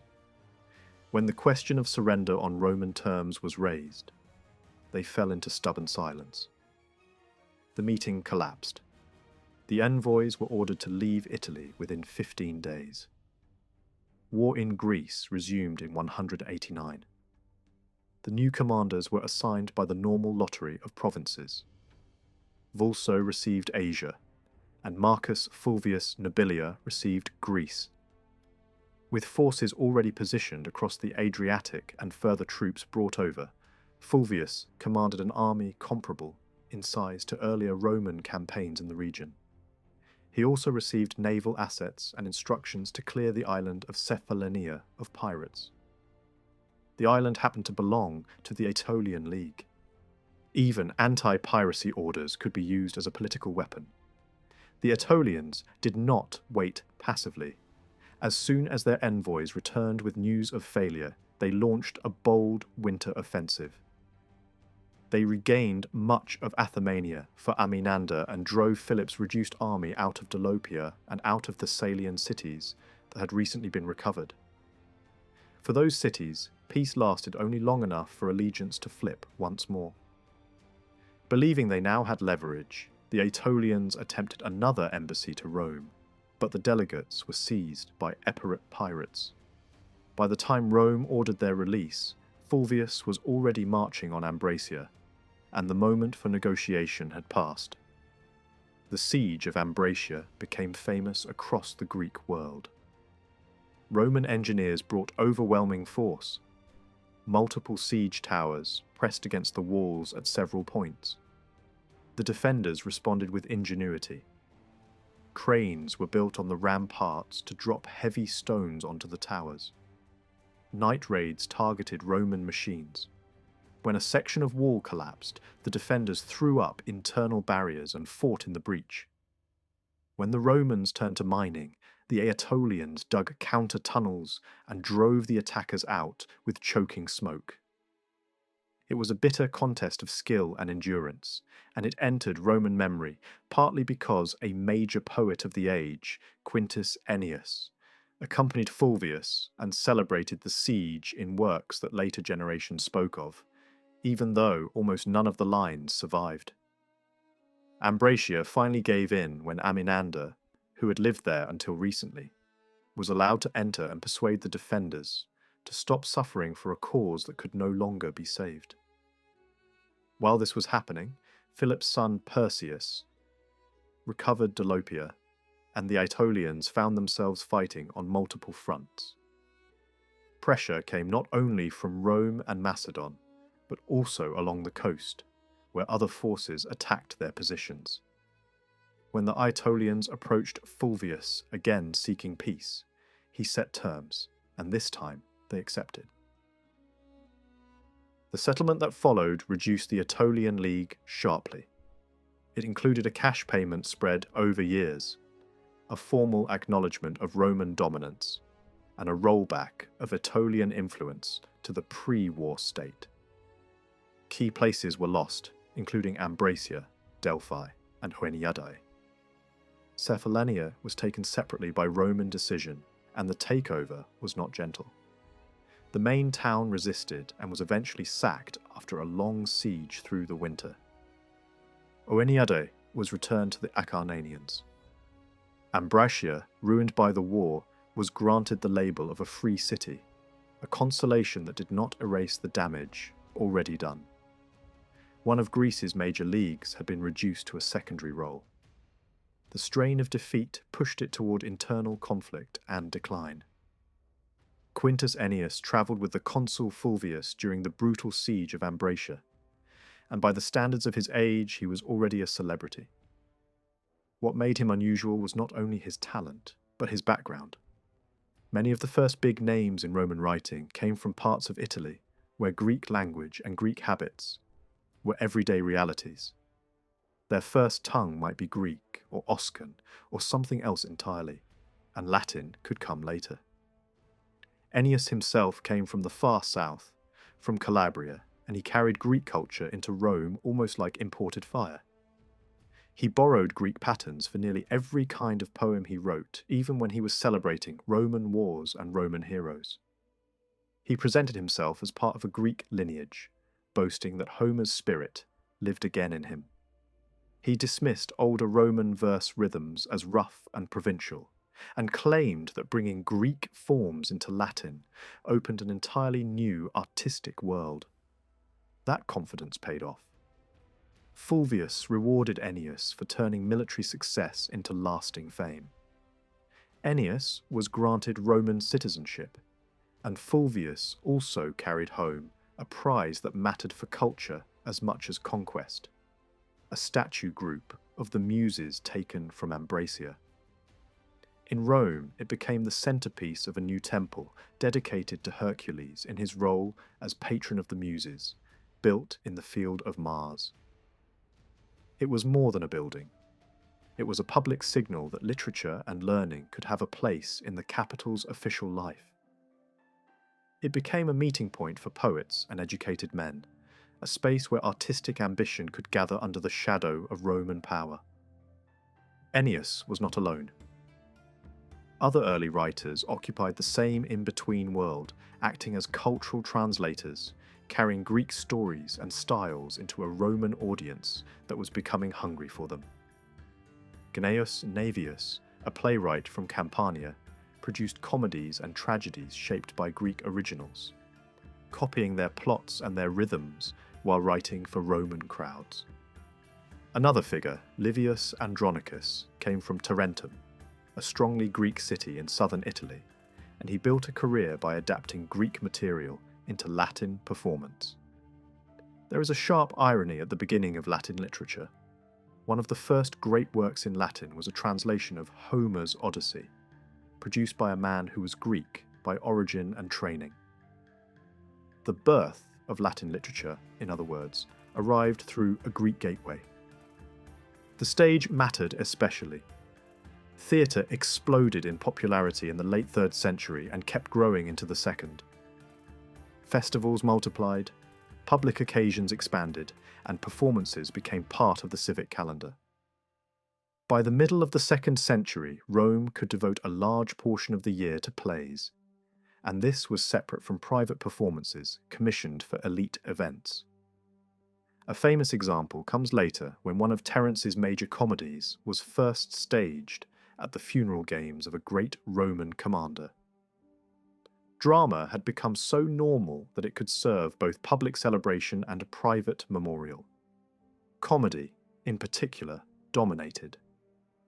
Plautus emerged first, writing in a style that loved loud rhythm, quick jokes, and physical humour. Terence followed in the next generation, writing with a smoother surface and more carefully structured plots. Their differences mattered to Roman audiences. Plautus often leaned into popular Italian humour and broad, almost chaotic energy. Terence aimed at a more refined crowd with a more controlled language and tighter social observation. Yet both writers did the same basic cultural work. They took Greek light comedies and reshaped them for Latin ears. Their characters wore Greek clothing and lived in Greek cities, but their jokes cut in Roman directions. Greek settings were filled with Latin wordplay. Roman moral expectations were laid over Greek social structures. These productions were sometimes described as stories in Greek dress, but the audience was never meant to forget the Roman world outside the theatre. Especially with Plautus, the stage became a safe place to laugh at Roman habits, while pretending it was all happening somewhere else. The same pattern unfolded in prose. When the first Roman historians tried to write the story of Rome at the end of the 3rd century, they used Greek, not Latin. That decision reveals two things at once. It suggests that Greek was still the natural language for serious historical writing, and it also implies that educated Romans already expected one another to read Greek without difficulty. Latin prose on a large scale came later. Cato, in the first half of the 2nd century, is often treated as a turning point because he chose to write in Latin, pushing against the idea that Greek was the only proper medium for serious work. Even then, Latin literature did not become fully independent overnight. It took generations before Rome developed a confident range of distinct genres and conventions. Yet, by the late Republic, the transformation was unmistakable. Latin could carry every weight Greek had carried, and it could do so in its own voice. A poet like Virgil is the clearest symbol of that change. His work is deeply Roman in emotion and language, yet it is built on foundations laid by Greek epic and Greek art. The earlier phase created a hybrid culture, and the later phase turned that hybrid into something that felt organic and complete. While writers were building this new world of words, the political world was also tightening. After the war against Antiochus, Philip of Macedon found himself in an uncomfortable position. In some ways, he ended the conflict slightly better than he began it. He had provided real military and logistical help to Rome, and he regained certain advantages, including the return of his son Demetrius, control of Demetrius, and the cancellation of the remaining war indemnity. A king in Philip's position might reasonably hope for generous treatment after proving useful. Yet usefulness did not erase memory. Rome had not forgotten that Philip had once been a major enemy, and it behaved accordingly. There were moments that made the snub obvious. When Roman leaders criticized the siege of Naupactus, the complaint was not only that it was inefficient, but that it benefited Philip too much. During the fighting around Lamia, Roman decisions also cut Philip out of opportunities he thought he had earned. Meanwhile, other settlements limited his gains. Regions were allowed to remain independent rather than being folded into Macedonian influence. Some territories Philip had taken or recovered were left in a kind of political limbo, their status delayed in silence while Rome decided what it wanted to do. The message was restraint by uncertainty. Philip could not know how far he was permitted to go, which meant he could not build a secure future. This was the balance of power method in action. Rome's aim was not to create one dominant Greek state and then negotiate with it as an equal. The aim was to keep every state dependent. Macedon was meant to be strong enough to be useful and fearful, but not strong enough to dominate Greece. That was also why Philip would have been especially angered by the decision to award parts of Thrace to Eumenes of Pergamum. To Philip, it looked like an insult layered on top of strategy. Why should a king from Asia receive land in Europe, right next to Macedon's frontier? From Rome's point of view, the logic was colder. Philip's assistance was treated as a kind of repayment for mercy already given. Rome had left him on his throne after Cynoscephalae instead of removing him entirely, and that was considered the real favour. Nothing further was owed. In the new arrangement, the Mediterranean world was increasingly organised around a few major approved powers, each pinned in place by Roman advantage. In Greece, the two pillars were the Achaean League and Macedon. In Asia Minor, the pillars were Pergamum and Rhodes. Around them were smaller states and cities, some labelled free, others placed under tribute, all living under the shadow of Roman arbitration.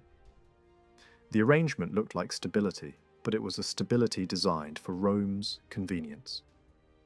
Philip did not take it lightly. Stories circulated that he kept his bitterness alive by replaying the humiliating settlement terms aloud every day, as if refusing to let the wound scar over. Whether the tale is literally true or not, it captures something real. Resentment was expected, and it was feared. When Vulso withdrew Roman forces from Asia Minor and marched back through Thrace and Macedon, his army was attacked by Thracian tribes and suffered losses, including part of the loot. Rumour quickly suggested that Philip had encouraged the attack, or at least that he was already leaning toward a future war. Even without proof, the rumour mattered because it matched what many assumed, that a king treated as a permanent subordinate would eventually look for a way to break the leash. By this point, Rome's dominance no longer needed careful disguise.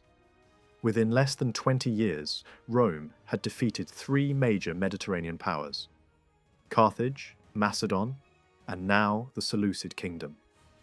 None would fully recover its earlier stature. The centre of gravity shifted decisively west, and with that shift came a change in tone. Earlier, Roman policy in Greece had often wrapped itself in language about freedom, self-government, and respect for Greek autonomy. That language had always been flexible, but it served a purpose. It helped Rome gain allies and soften resistance. After Antiochus, the mask slipped more often.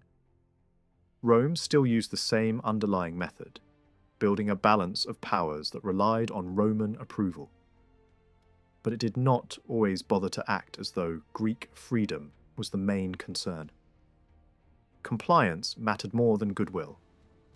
Influence became more openly tied to the threat of force, not only to diplomacy and slogans. Greek states had already learned the pattern. Roman armies could leave, but they could also return quickly. Withdrawal did not mean release. It was simply a different posture. A sense of destiny fed this change. Some Romans took comfort in prophecies and grand narratives that described history as a sequence of world empires, with Rome as the final and greatest. Whether such ideas caused policy or merely justified it, they suited the moment. If Rome believed it had become the central authority of the world, then demanding deference began to feel natural. That reality can be seen in small details. In Asia Minor, kings like Eumenes understood perfectly that their position depended on Rome. In later documents, local communities were assured that royal favours would hold firm because Roman power stood behind them. It was an admission made without embarrassment. Authority in the region was secure only because Rome guaranteed it. Another kind of evidence comes from letters in which Roman officials promised continued goodwill to Greek cities on a condition that was never far from a threat. Future benefits would depend on the city maintaining goodwill toward Rome. Freedom was offered with strings attached, and the strings were visible. Kings and embassies learned quickly how to speak to Rome.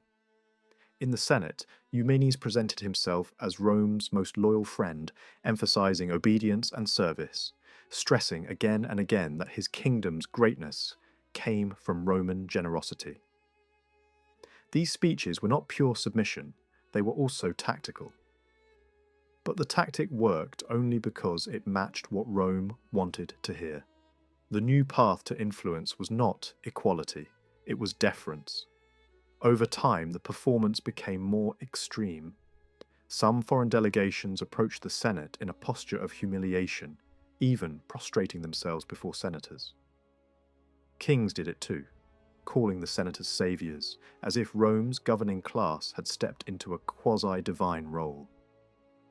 This was not merely flattery. It was a recognition of the power imbalance and a way of surviving inside it. Roman arrogance and foreign obsequiousness fed each other. Rome insisted on having no equals in the Mediterranean. It enjoyed reminders of its superiority. Allies learned to speak the language that pleased Rome because their security depended on it.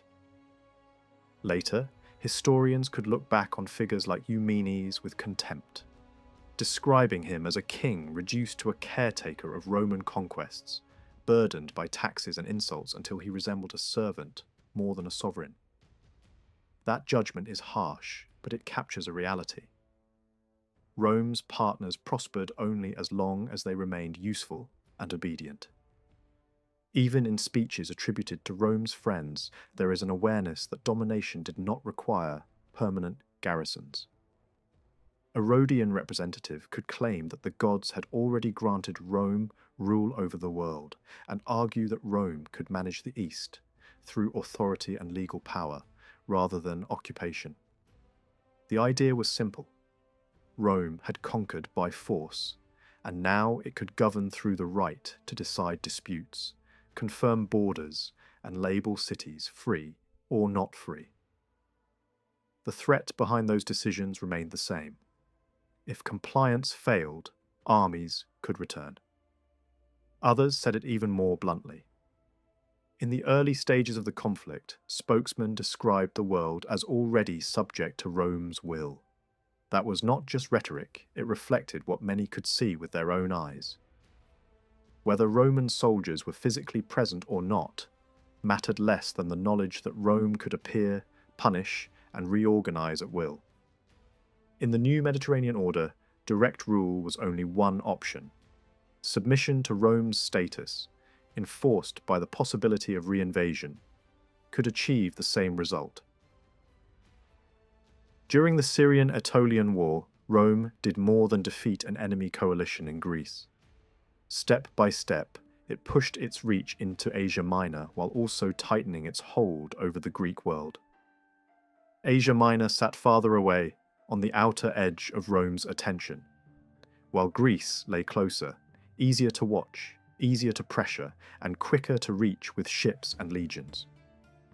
By the time the fighting ended in 188, a long trend had hardened into something permanent.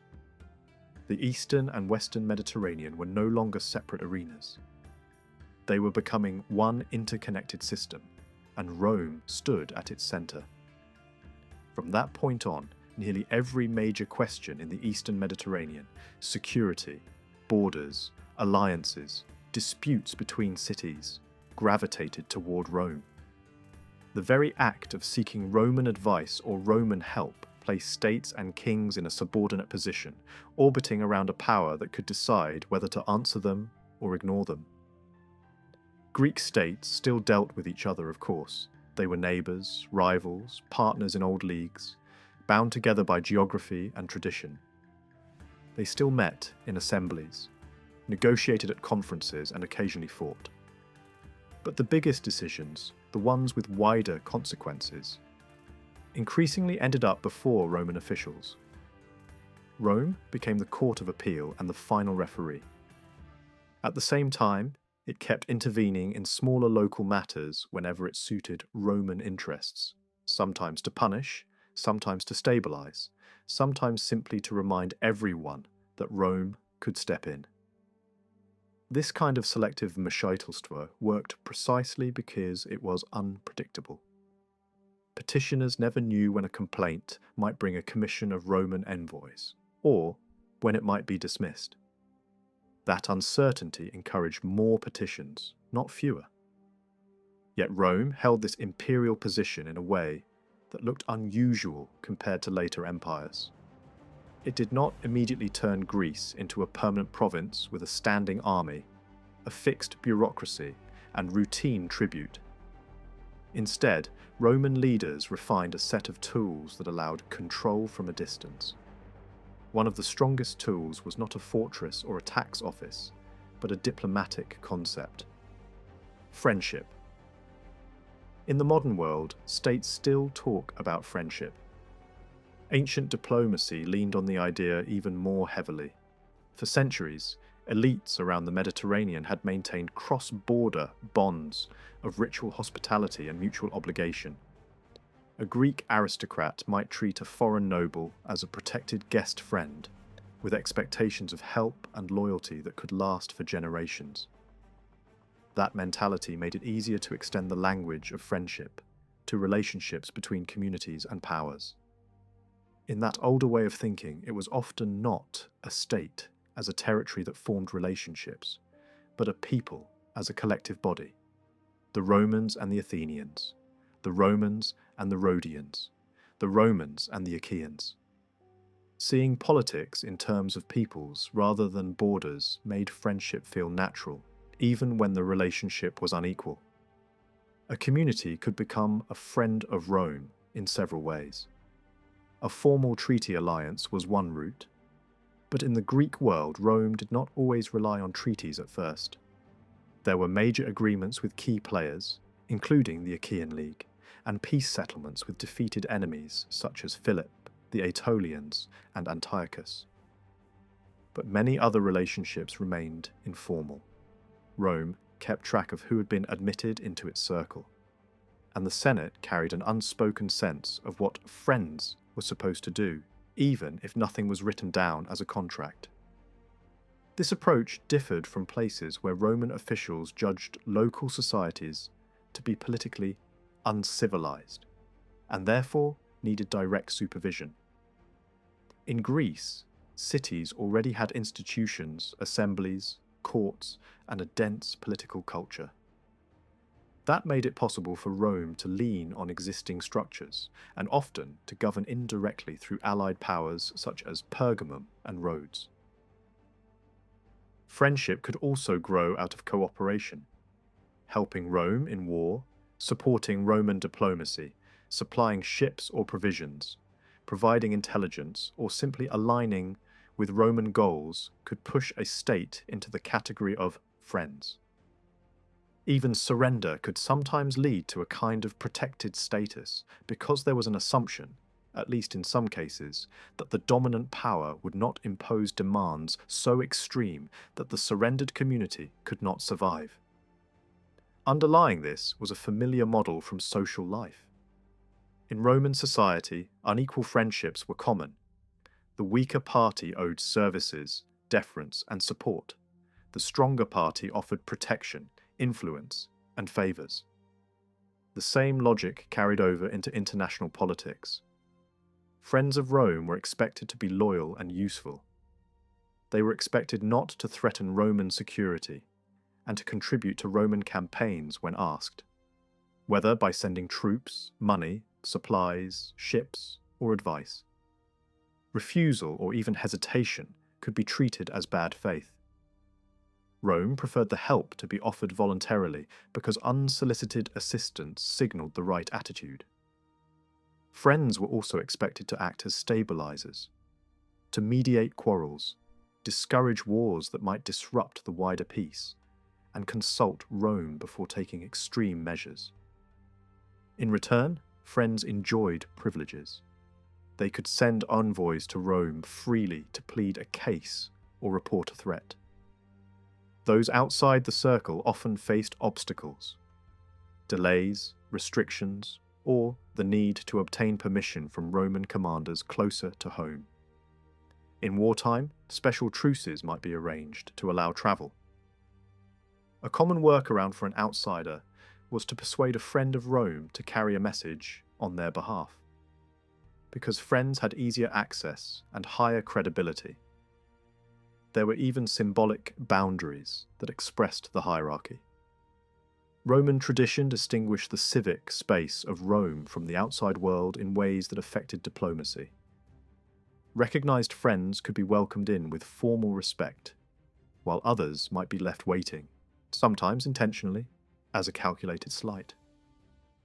These were not minor courtesies. They were instruments of power, reminders of who belonged and who did not. Rome, for its part, had obligations too, at least in theory. The basic promise was protection. When a friend faced a crisis, Rome might act to defend that friend's freedom or position, using persuasion first and force if it judged force necessary. At the local level, Rome often helped particular factions inside a city, especially those groups whose goals aligned with Roman interests. But nothing here was automatic. Friendship was not a machine with fixed inputs and fixed outputs. A request for help could meet a wide range of responses, from silence to mediation to full-scale war. This flexibility was part of the strength of the system for Rome. It allowed Roman leaders to choose what was convenient at the moment, while still claiming to be acting as friends. The disadvantages fell heavily on the weaker side. In any unequal relationship, the stronger partner gets to decide whether the weaker one has behaved properly and how to respond. The weaker partner lives with constant calculation. What can be done without provoking anger? What will be seen as disloyal? What might trigger punishment?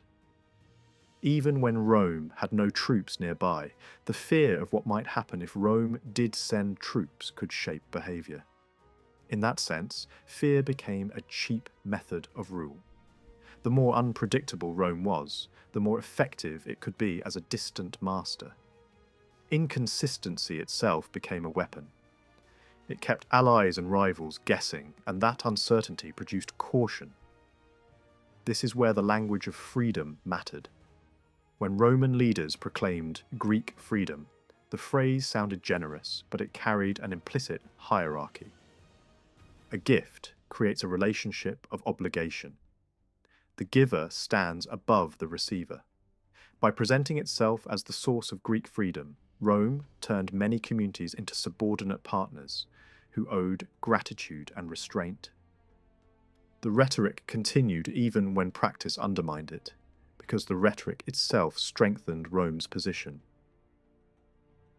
Even those who were treated as formal equals could be pushed into the same subordinate posture. The Achaean League, for example, had an alliance that theoretically placed it on an equal footing with Rome. Yet Roman behaviour in later years often treated the Achaeans as if they were not equal at all, pressuring and bullying them into compliance. At moments of frustration, Achaean leaders could voice what many must have felt. The agreement sounded equal on paper. but real power lay with Rome, and Greek freedom was fragile. Once Antiochus was defeated, the flow of embassies and petitions only increased. Communities across Asia Minor hurried to present their cases, and Greek states continued to do the same. This created an endless workload for the Senate, but Roman leaders came to accept it as the price of remote control. Being consulted on matters large and small was not an inconvenience. It was a form of dominance. The habit of seeking Roman approval trained the Eastern Mediterranean to treat Rome as the ultimate authority. The pattern also fit Greek political instincts. Greek diplomacy had long assumed a hierarchy among states, a ranking system where honor and influence mattered as much as territory. Every petition to Rome reinforced Rome's place at the top of that hierarchy.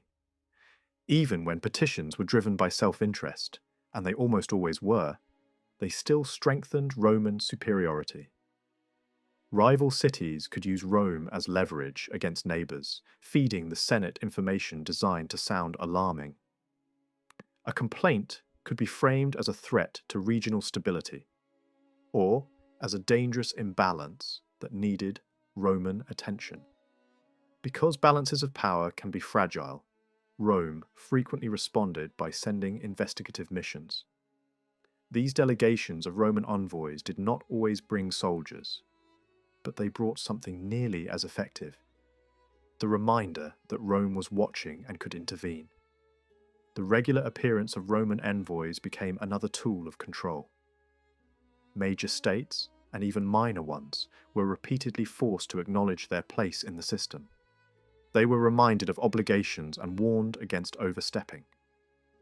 Behind every conversation stood the memory of Roman violence, and the knowledge that diplomacy could turn into invasion, if Rome decided it should. The balance of power arrangement mattered partly because it ensured that Rome remained the only actor with truly decisive force. Others might maneuver, threaten, or form coalitions. But Rome stood apart as the power that could settle the argument. Rome's influence also worked through local elites. From its earliest expansion in Italy, Rome discovered that many regional leaders were willing to accept Roman supremacy if Rome helped them stay on top at home. This is a classic imperial strategy. Keep local power holders wealthy and secure, and they will tend to remain loyal. In Greece and Asia Minor, Rome often leaned on the same logic. It was not necessarily creating oligarchies from nothing, but it was accelerating trends already underway. Many cities were struggling with financial pressures. Public budgets were tight, and the wealthy increasingly covered civic expenses in exchange for influence. That made local politics drift toward rule by rich men, openly or indirectly. Roman support often strengthened those same figures because they were easier to negotiate with and more reliable as partners. Still, it would be misleading to reduce the wars and settlements entirely to class conflict. For ordinary people, daily life might not look dramatically different under one distant master rather than another. The major political divide frequently ran through elite groups, those who held office, controlled resources, or led factions. Some chose cooperation with Rome, calculating that Roman favor would protect their position. Others resisted, hoping to preserve autonomy or to avoid being overshadowed by rivals, backed by Roman power. Those elite factions then worked to persuade the wider population, pulling cities back and forth between pro- and anti-Roman attitudes. By 188, the system had taken on its lasting shape. Rome did not need to occupy every city to dominate the region. It only needed to remain the place where decisions were made, the power that could be appealed to, the authority that could punish, reward, or ignore. Greece and Asia Minor still had their own politics, their own rivalries, their own local wars and assemblies. But increasingly, those struggles played out under an invisible ceiling. what Rome would tolerate, what Rome would approve, what Rome might punish. Remote control did not feel like freedom to everyone living inside it, but it was efficient. And once the Eastern Mediterranean learned to look to Rome for answers, the direction of power was difficult to reverse. After the Syrian-Aetolian War, Roman dominance brought one clear benefit to the Greek mainland. The big, league-shattering wars largely stopped. For many communities on the Balkan Peninsula, the 180s and 170s offered something they had not enjoyed for a long time: routine life. Fields could be planted without armies marching through them. Festivals could be held without fear that a rival league would arrive with siege engines, and battered cities could try to repair walls, temples, and budgets. Asia Minor remained more unsettled, and there were still flashes of conflict: Philip's operations in Thrace, and the Achaean League's ongoing struggle over Messene. But compared with the disasters of the earlier decades, the region entered a quieter phase that felt, at least on the surface, like an early version of Roman peace.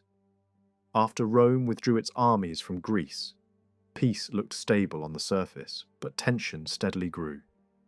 Complaints from Greek states flowed to Rome, often targeting Macedon, and the Senate showed itself willing to judge disputes, even without troops on the ground. This turned Rome into the main court of appeal in Greek politics and encouraged local conflicts to be framed as threats to regional stability. Early crises, such as disputes around Delphi and factional struggles in Boeotia, revealed how fragile the settlement was. Rome expected its decisions to shape local behaviour and was ready to enforce them when challenged, reinforcing the idea that Greece was no longer an equal partner but a dependent sphere. The most serious unrest developed in the Peloponnese. The Achaean League's efforts to absorb Sparta and control Messene reignited old divisions, property disputes, and exiles. Rome's ambiguous stance, sometimes refusing to intervene, sometimes quietly backing compliant leaders, deepened internal splits within the League. The death of the Achaean leader Philopoemen weakened resistance to Rome, while pro-Roman politicians such as Callicrates gained influence by arguing that survival depended on cooperation. Over time, Roman approval became more decisive than local consensus, and the idea of an equal alliance with Rome steadily eroded. At the same time, Macedon moved toward renewed confrontation. King Philip V, feeling sidelined after helping Rome defeat Antiochus, tried to rebuild Macedonian strength without openly provoking Rome. Roman suspicion remained constant, and Philip's actions, territorial moves, population policies, and northern campaigns were interpreted as preparation for war. Internal tensions worsened when Rome favoured Philip's younger son Demetrius, contributing to a dynastic crisis that ended with Demetrius's murder. Philip died soon after, leaving unfinished plans and a kingdom burdened by distrust. Perseus, Philip's successor, sought recognition from Rome while also restoring Macedonian influence through diplomacy, alliances, marriages, and mediation in Greek affairs. These moves reassured some Greeks but alarmed Rome and its allies, especially Pergamum, which portrayed Perseus as a growing threat. Roman inspections, warnings, and diplomatic pressure increasingly isolated Macedon. Perseus's symbolic military march to Delphi sharpened Roman fears, and Rome actively encouraged Greek states to distance themselves from him, making war increasingly likely. In Asia Minor, Rome attempted to rule indirectly through Rhodes and Pergamum, but this strategy produced instability. Pergamum expanded aggressively, Rhodes ruled harshly in Lycia, and conflicts spread. Rome's slow and inconsistent interventions often worsened tensions, even as its words carried enormous weight. By the mid-2nd century, Rome had become the decisive arbiter across Greece and Asia Minor, shaping outcomes without constant warfare. Yet this system rested on suspicion, coercion, and imbalance, setting the stage for further conflicts rather than lasting peace. Rome really was distracted by heavy fighting and administration in Italy, Spain, and the Western Mediterranean, so it preferred remote control in the east through allies like Rhodes and Pergamum. But the Senate's sudden decision to protect Lycia from Rhodes was not only about distraction. It showed Rome's attitude toward Rhodes cooling. Rhodes had growing contact with Perseus, strengthened its fleet with Macedonian timber, and looked less reliably obedient than Pergamum. As the crisis with Macedon deepened, Rome treated hesitation as suspicious. Rhodes tried to stay safe by promising some naval help to Rome, while also entertaining Perseus's request that it mediate, a polite way of asking for neutrality.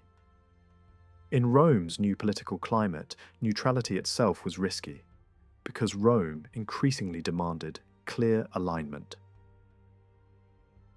The road to the Third Macedonian War accelerated in 172 when Eumenes of Pergamum came to Rome and privately pushed the Senate toward conflict. He argued that Philip V had rebuilt Macedon, and that Perseus had inherited both the resources and the plan for war. He framed Perseus' diplomacy and border actions as steps in a larger scheme and used the most effective fear trigger: the idea that Perseus might one day invade Italy. The Senate, already thinking about war, quickly hardened. Soon after, Eumenes was attacked near Delphi and nearly killed, and Rome also heard stories of further Macedonian plots. Whether every detail was true mattered less than the effect. The Senate now had a public, moral case for war. A Roman grievance list at Delphi portrayed Perseus as a treaty breaker, a corrupter of Greek politics, a violator of sacred spaces, and a threat who invited northern peoples into Greece and destabilized society. Beneath the moral language, the core issue was power. Perseus was rebuilding influence in a region Rome increasingly treated as its sphere, and Rome was reaching a point where it no longer wanted equals. Even while talking war, Rome initially lacked full readiness, so it used 172 to isolate Perseus diplomatically, securing tribes and leagues, pressuring Illyria, lining up Asian kings, and weakening Greek unity by dealing with individual cities rather than leagues. Mobilization followed: troops, ships, supplies, while envoys toured Greece with armed escorts and threatened anyone who backed Perseus. Marcius Philippus then met Perseus and offered a short truce that mainly served Rome by buying time to finish preparations. Later, Romans even boasted that they had deceived him. When Perseus's envoys finally went to Rome, they were dismissed and war was formally declared. In 171, both sides raised very large armies. Early fighting went badly for Rome. Perseus beat Roman forces near Callinicus, and Roman brutality, especially the destruction of pro-Macedonian towns, spread fear and reshaped Greek politics. Roman indiscipline at sea and on land also alienated allies, forcing the Senate into damage control. The war dragged until better leadership arrived. In 168, Lucius Aemilius Paulus first crushed Perseus's ally, Genthius, in Illyria, then maneuvered Perseus into battle near Pydna. There, the Macedonian phalanx initially pushed hard, but uneven ground broke its formation. Roman units exploited the gaps, and the Macedonian army collapsed. Perseus fled and surrendered. The Macedonian monarchy ended, and Rome became the uncontested top power. After victory, Rome punished harshly and reorganized Macedon to prevent recovery, deporting elites, abolishing the monarchy, dividing the kingdom into 4 separate republics, restricting movement and trade between them, and controlling key revenues and resources. Rome also backed friendly factions in Greek states and tolerated violent purges by pro-Roman groups, tightening political dependence. Rhodes's attempt to mediate before Pydna became a disaster because it arrived too late. Rome interpreted it as bad faith and as sympathy for Perseus, especially since Rhodes had not delivered the full naval support it promised. Meanwhile, Eumenes, despite helping drive Rome toward war, lost standing after the victory. Rumours accused him of wavering or seeking payment, and Rome's mood shifted after Pydna. It no longer wanted strong, independent allies beside it. The Senate cooled toward Pergamum, favoured Eumenes' brother Attalus to pressure him, and generally signalled that loyalty did not guarantee rewards. In the new order after Pydna, Rome reduced not only enemies but also allies, preferring a system where no Eastern power could stand as a near equal. Rhodes felt the new harshness in a more public and humiliating way. Some Romans even argued for immediate war against the island, while Roman forces were still in the east. That faction did not prevail, and prominent voices opposed it on moral and practical grounds.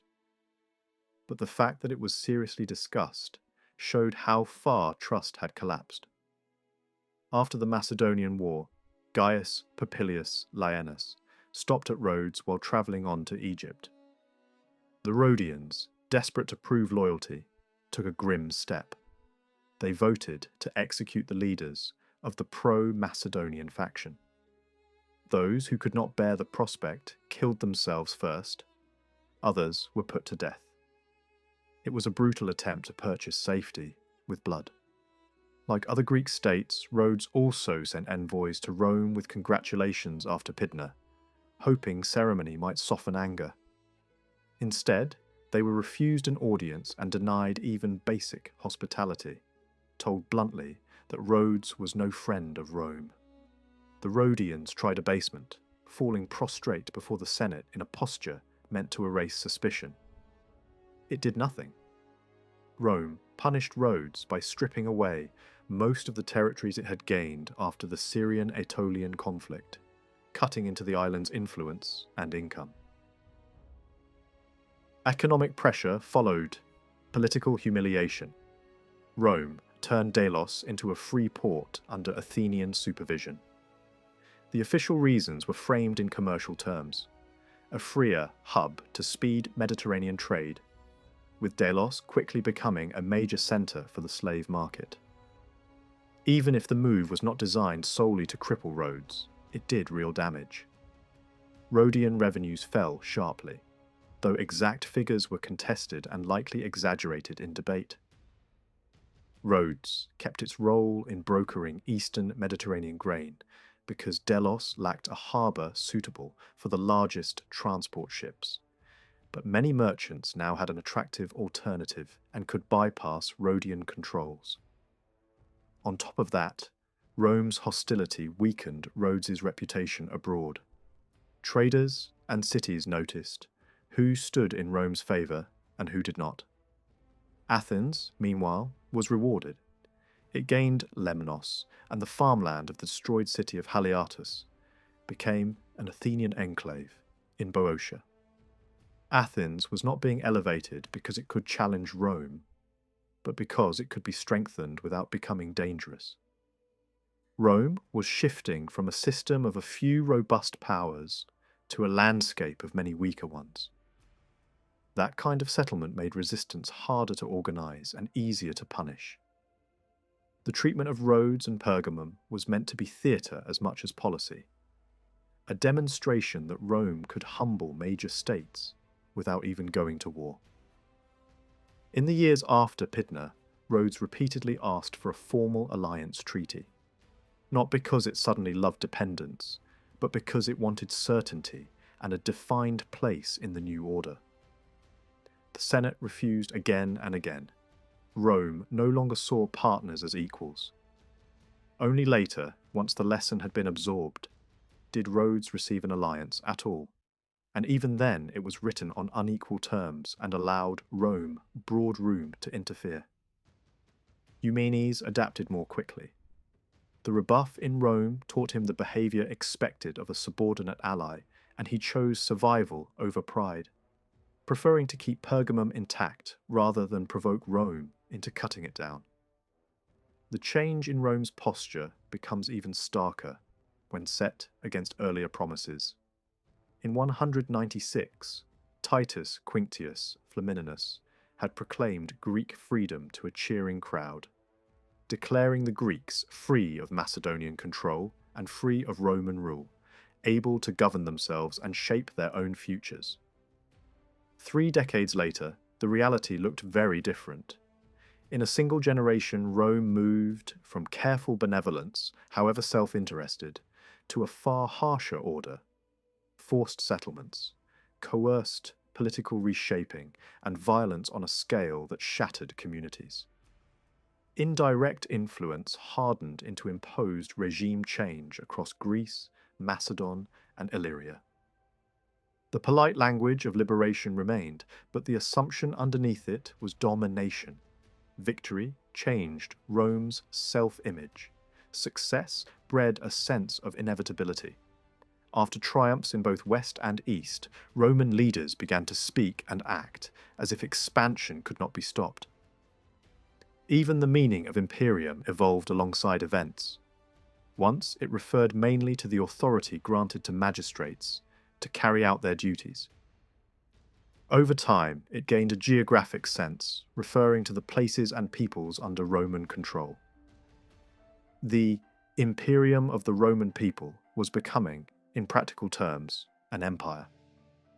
And because that empire came quickly, through victories that often seemed effortless, by Roman standards, many Romans came to believe the conquests were sanctioned by the gods. A Mediterranean empire no longer looked like one option among many. It began to feel like destiny. In the wake of the war, the settling of scores in Greece took an ugly turn. After a notorious massacre in Aetolia had been rhetorically excused, ambitious and fearful men flooded into Amphipolis with accusations and flattery, eager to prove loyalty by naming supposed friends of Perseus. Emilius did not stop the process. He encouraged it, compiled lists, and ordered men from across Greece to be detained and shipped to Italy. Aetolians, Achaeans, Acarnanians, Epirotes, Thessalians, Perrhaebians, Boeotians. This was not random cruelty. It was a systematic effort to drain the Greek world of political leadership and organised opposition. Thousands were taken. Most never returned. The Achaean League had tried late in the conflict to recover Roman goodwill, yet 1,000 Achaeans were still deported, among them Polybius. He had been marked out for leadership at home, but his long detention in Italy reshaped his life. He gained powerful Roman connections, including Scipio Aemilianus, the son of Aemilius Paulus, and eventually served Roman purposes as an advisor and envoy, helping Greek cities adjust after later upheavals. He also found another path: history, written with the insight of a Greek forced to live inside Rome's rising machine. The list of Achaeans, assembled by Callicrates, was driven as much by faction as by justice, aimed at domestic opponents, rather than genuine threats. Years later, a small fraction of survivors were allowed to return, helped in part by interventions from Roman figures. But the decision reflected shifting Roman policy more than Greek petitions. At the same time, Emilius performed a kind of royal display, even as he denied kings their place. He organised games, gave gifts to cities and individuals, and received petitioners with the air of a monarch. He exhibited Macedon's wealth in Amphipolis before shipping it to Rome. From above, it looked like orderly settlement. On the ground, it fostered a corrosive system in which neighbours denounced neighbours, often to protect themselves, or to advance grudges. The result was a bitter paradox. Greece was left with many flatterers and very few true friends. After defeating Genthius swiftly, the Roman commander, Antiochus, occupied northern Epirus and made Passaron his base. Both his command and Emilius's were extended so they could coordinate with senatorial commissioners who arrived to manage the post-war arrangements. In the winter of 168 to 167, leading figures from Illyria were summoned to Scodra and told their future. Anicius delivered his own proclamation of freedom, promising to withdraw garrisons soon. Communities that had surrendered at the last minute received lighter burdens, while others continued to pay tribute at previous levels, now divided between Rome and their own administration. Those identified as hostile by local pro-Roman strongmen were executed or sent to Italy. Monarchy was abolished. Northern Illyria was broken into 3 separate republics, divided by geography, each constrained by rules that limited cooperation and recovery. Southern Illyrian communities retained their older status as Roman friends, and Genthius's fleet was distributed among allied ports to patrol the Adriatic. Rome still avoided, for the moment, the costs of turning large parts of Greece into permanent provinces packed with Roman troops, as had happened in Sicily, Spain, Sardinia, and Corsica. Even prominent Romans argued against formal annexation, warning that resources were stretched and that the conquered lands could be left free. There was also a strategic excuse. Greece's freedom would be threatened by northern peoples, so Macedon had to retain enough strength to serve as a buffer. Yet the freedom being offered was a hollow kind. Macedonia and Illyria were made tributary states, a steady revenue stream, and their capacity to act independently was systematically crippled. They were prevented from accumulating resources, stripped of experienced administrators, and denied meaningful military strength.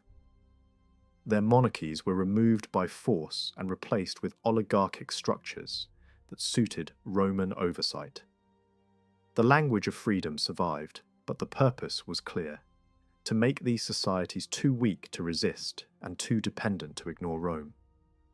Roman supervision could be maintained without constant garrisons through diplomacy, the reports of merchants, and the ever-present threat of intervention.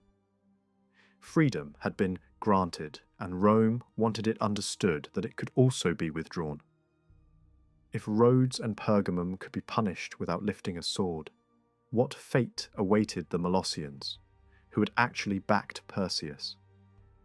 By the autumn of 167, their lands had been occupied for months, and one community after another had learned its sentence. Molosses had not.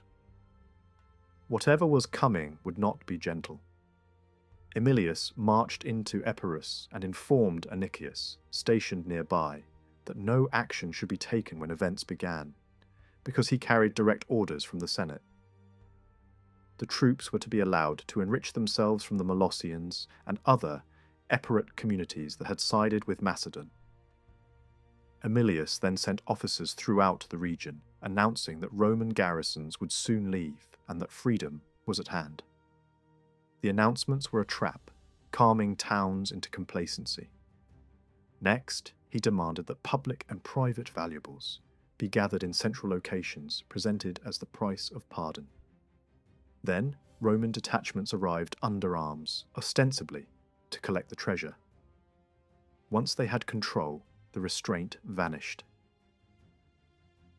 Towns were sacked with the full catalogue of terror: killing, rape, looting, destruction of defences, and the burning of public buildings. Around 150,000 people, men, women, and children, were seized for sale into slavery. In a moment, Epirus was devastated and depopulated.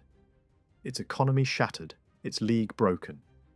In later years, coinage nearly ceased, a sign of deep poverty, and long afterward, travellers could still describe a land dotted with ruins, where thriving communities had stood. Archaeology helps trace the pattern of destruction. In Thesprotia, 3 major towns have been excavated: Phanote, Gitana, and Elea. the region seems to have been divided during the war. Some Thesprotians fought on Rome's side, yet every major site shows damage. Fanote, positioned on the edge of Molossian territory, resisted and was punished so thoroughly that the remaining inhabitants could fit into what had once been only the Acropolis. Its fortifications were not rebuilt for centuries.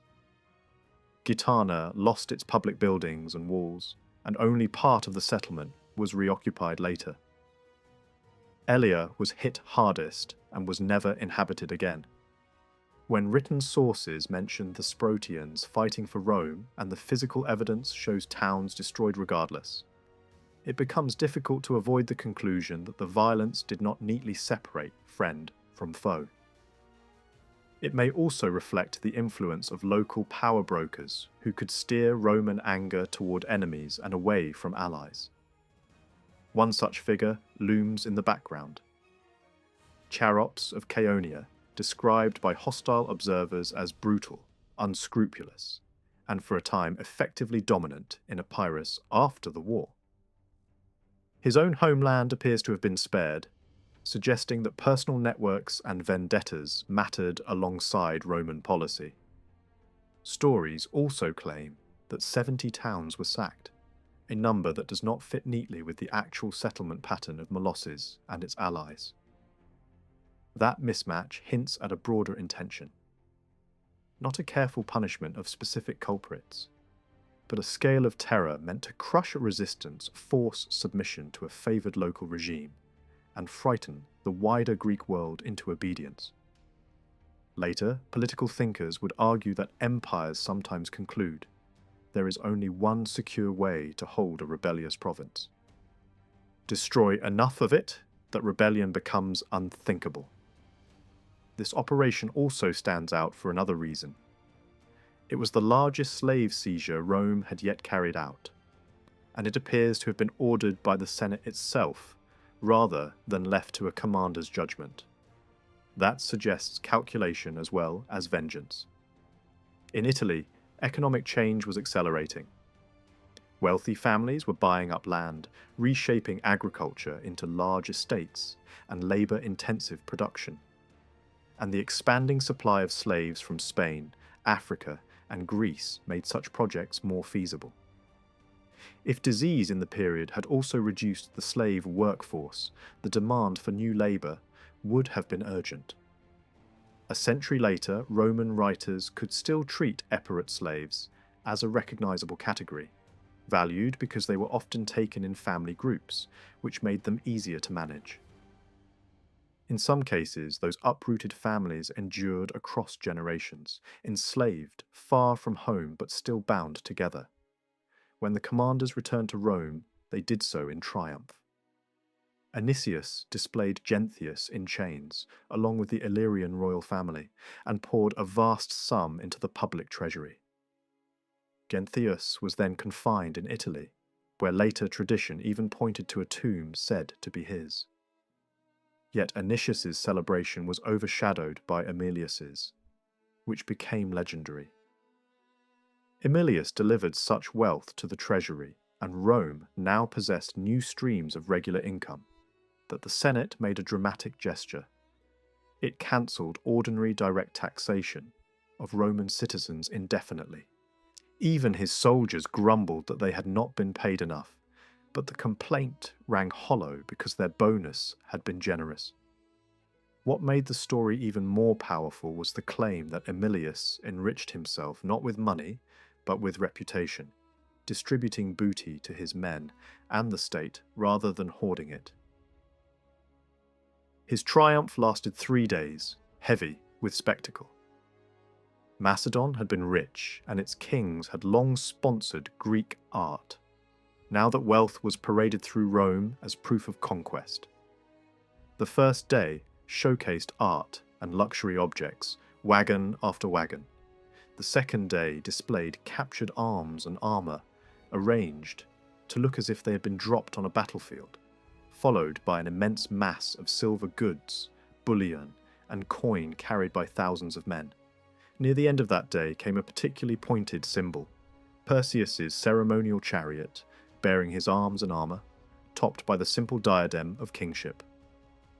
On the third day, Emilius rode in his triumphal chariot, preceded by a great sacrificial procession. Gold treasures were displayed, including objects of staggering weight and craftsmanship. And then came the centrepiece, Perseus himself, surrounded by his children, whose presence stirred pity even among spectators enjoying the show. The image captured an important shift. In earlier decades, kings who surrendered could sometimes be spared, and even treated as friends. Now, a defeated monarch was dragged through Rome in chains. Perseus was later confined under house arrest in an isolated Italian town used to hold high-value prisoners. The humiliation broke him, and he died soon after, refusing food. The pride that had made him resist Roman pressure became, in the end, the instrument of his death.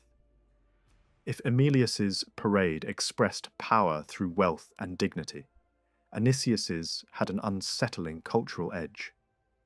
Accounts describe a theatrical event in which Greek performers, brought to Rome for entertainment, were turned into objects of ridicule in a chaotic contest that invited mockery and insults.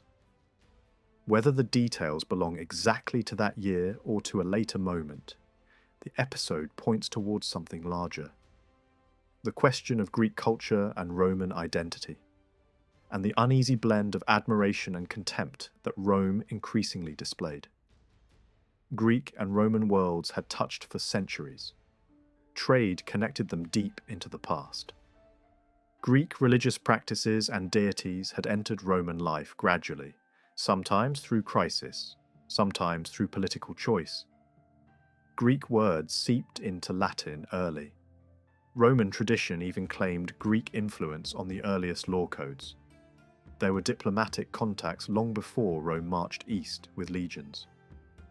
None of this, at first, seemed threatening. Cultural exchange did not automatically make Rome feel less Roman, just as later nations could borrow foreign ideas without abandoning their own identity. Greek artisans worked in Italy. Greek styles shaped public architecture, and Greek stories and practices moved across borders in a shared Mediterranean world. What changed in the Middle Republic was scale and self-awareness. After major conquests, Greek art and ideas entered Rome not as a trickle, but as a flood, carried home by victorious generals and displayed as trophies. Roman aristocrats also gained the wealth to collect Greek artifacts and to use Greek taste as a marker of status. Competition drove the process. If one noble gained prestige by posing as a connoisseur, rivals followed. Greek artists painted triumphs for Roman patrons. Greek sculptors filled public spaces with monuments that celebrated Roman names. Greek architects designed buildings tied to Roman glory. Writers praised patrons and their families. Emilius himself surrounded his household with Greek education and talent.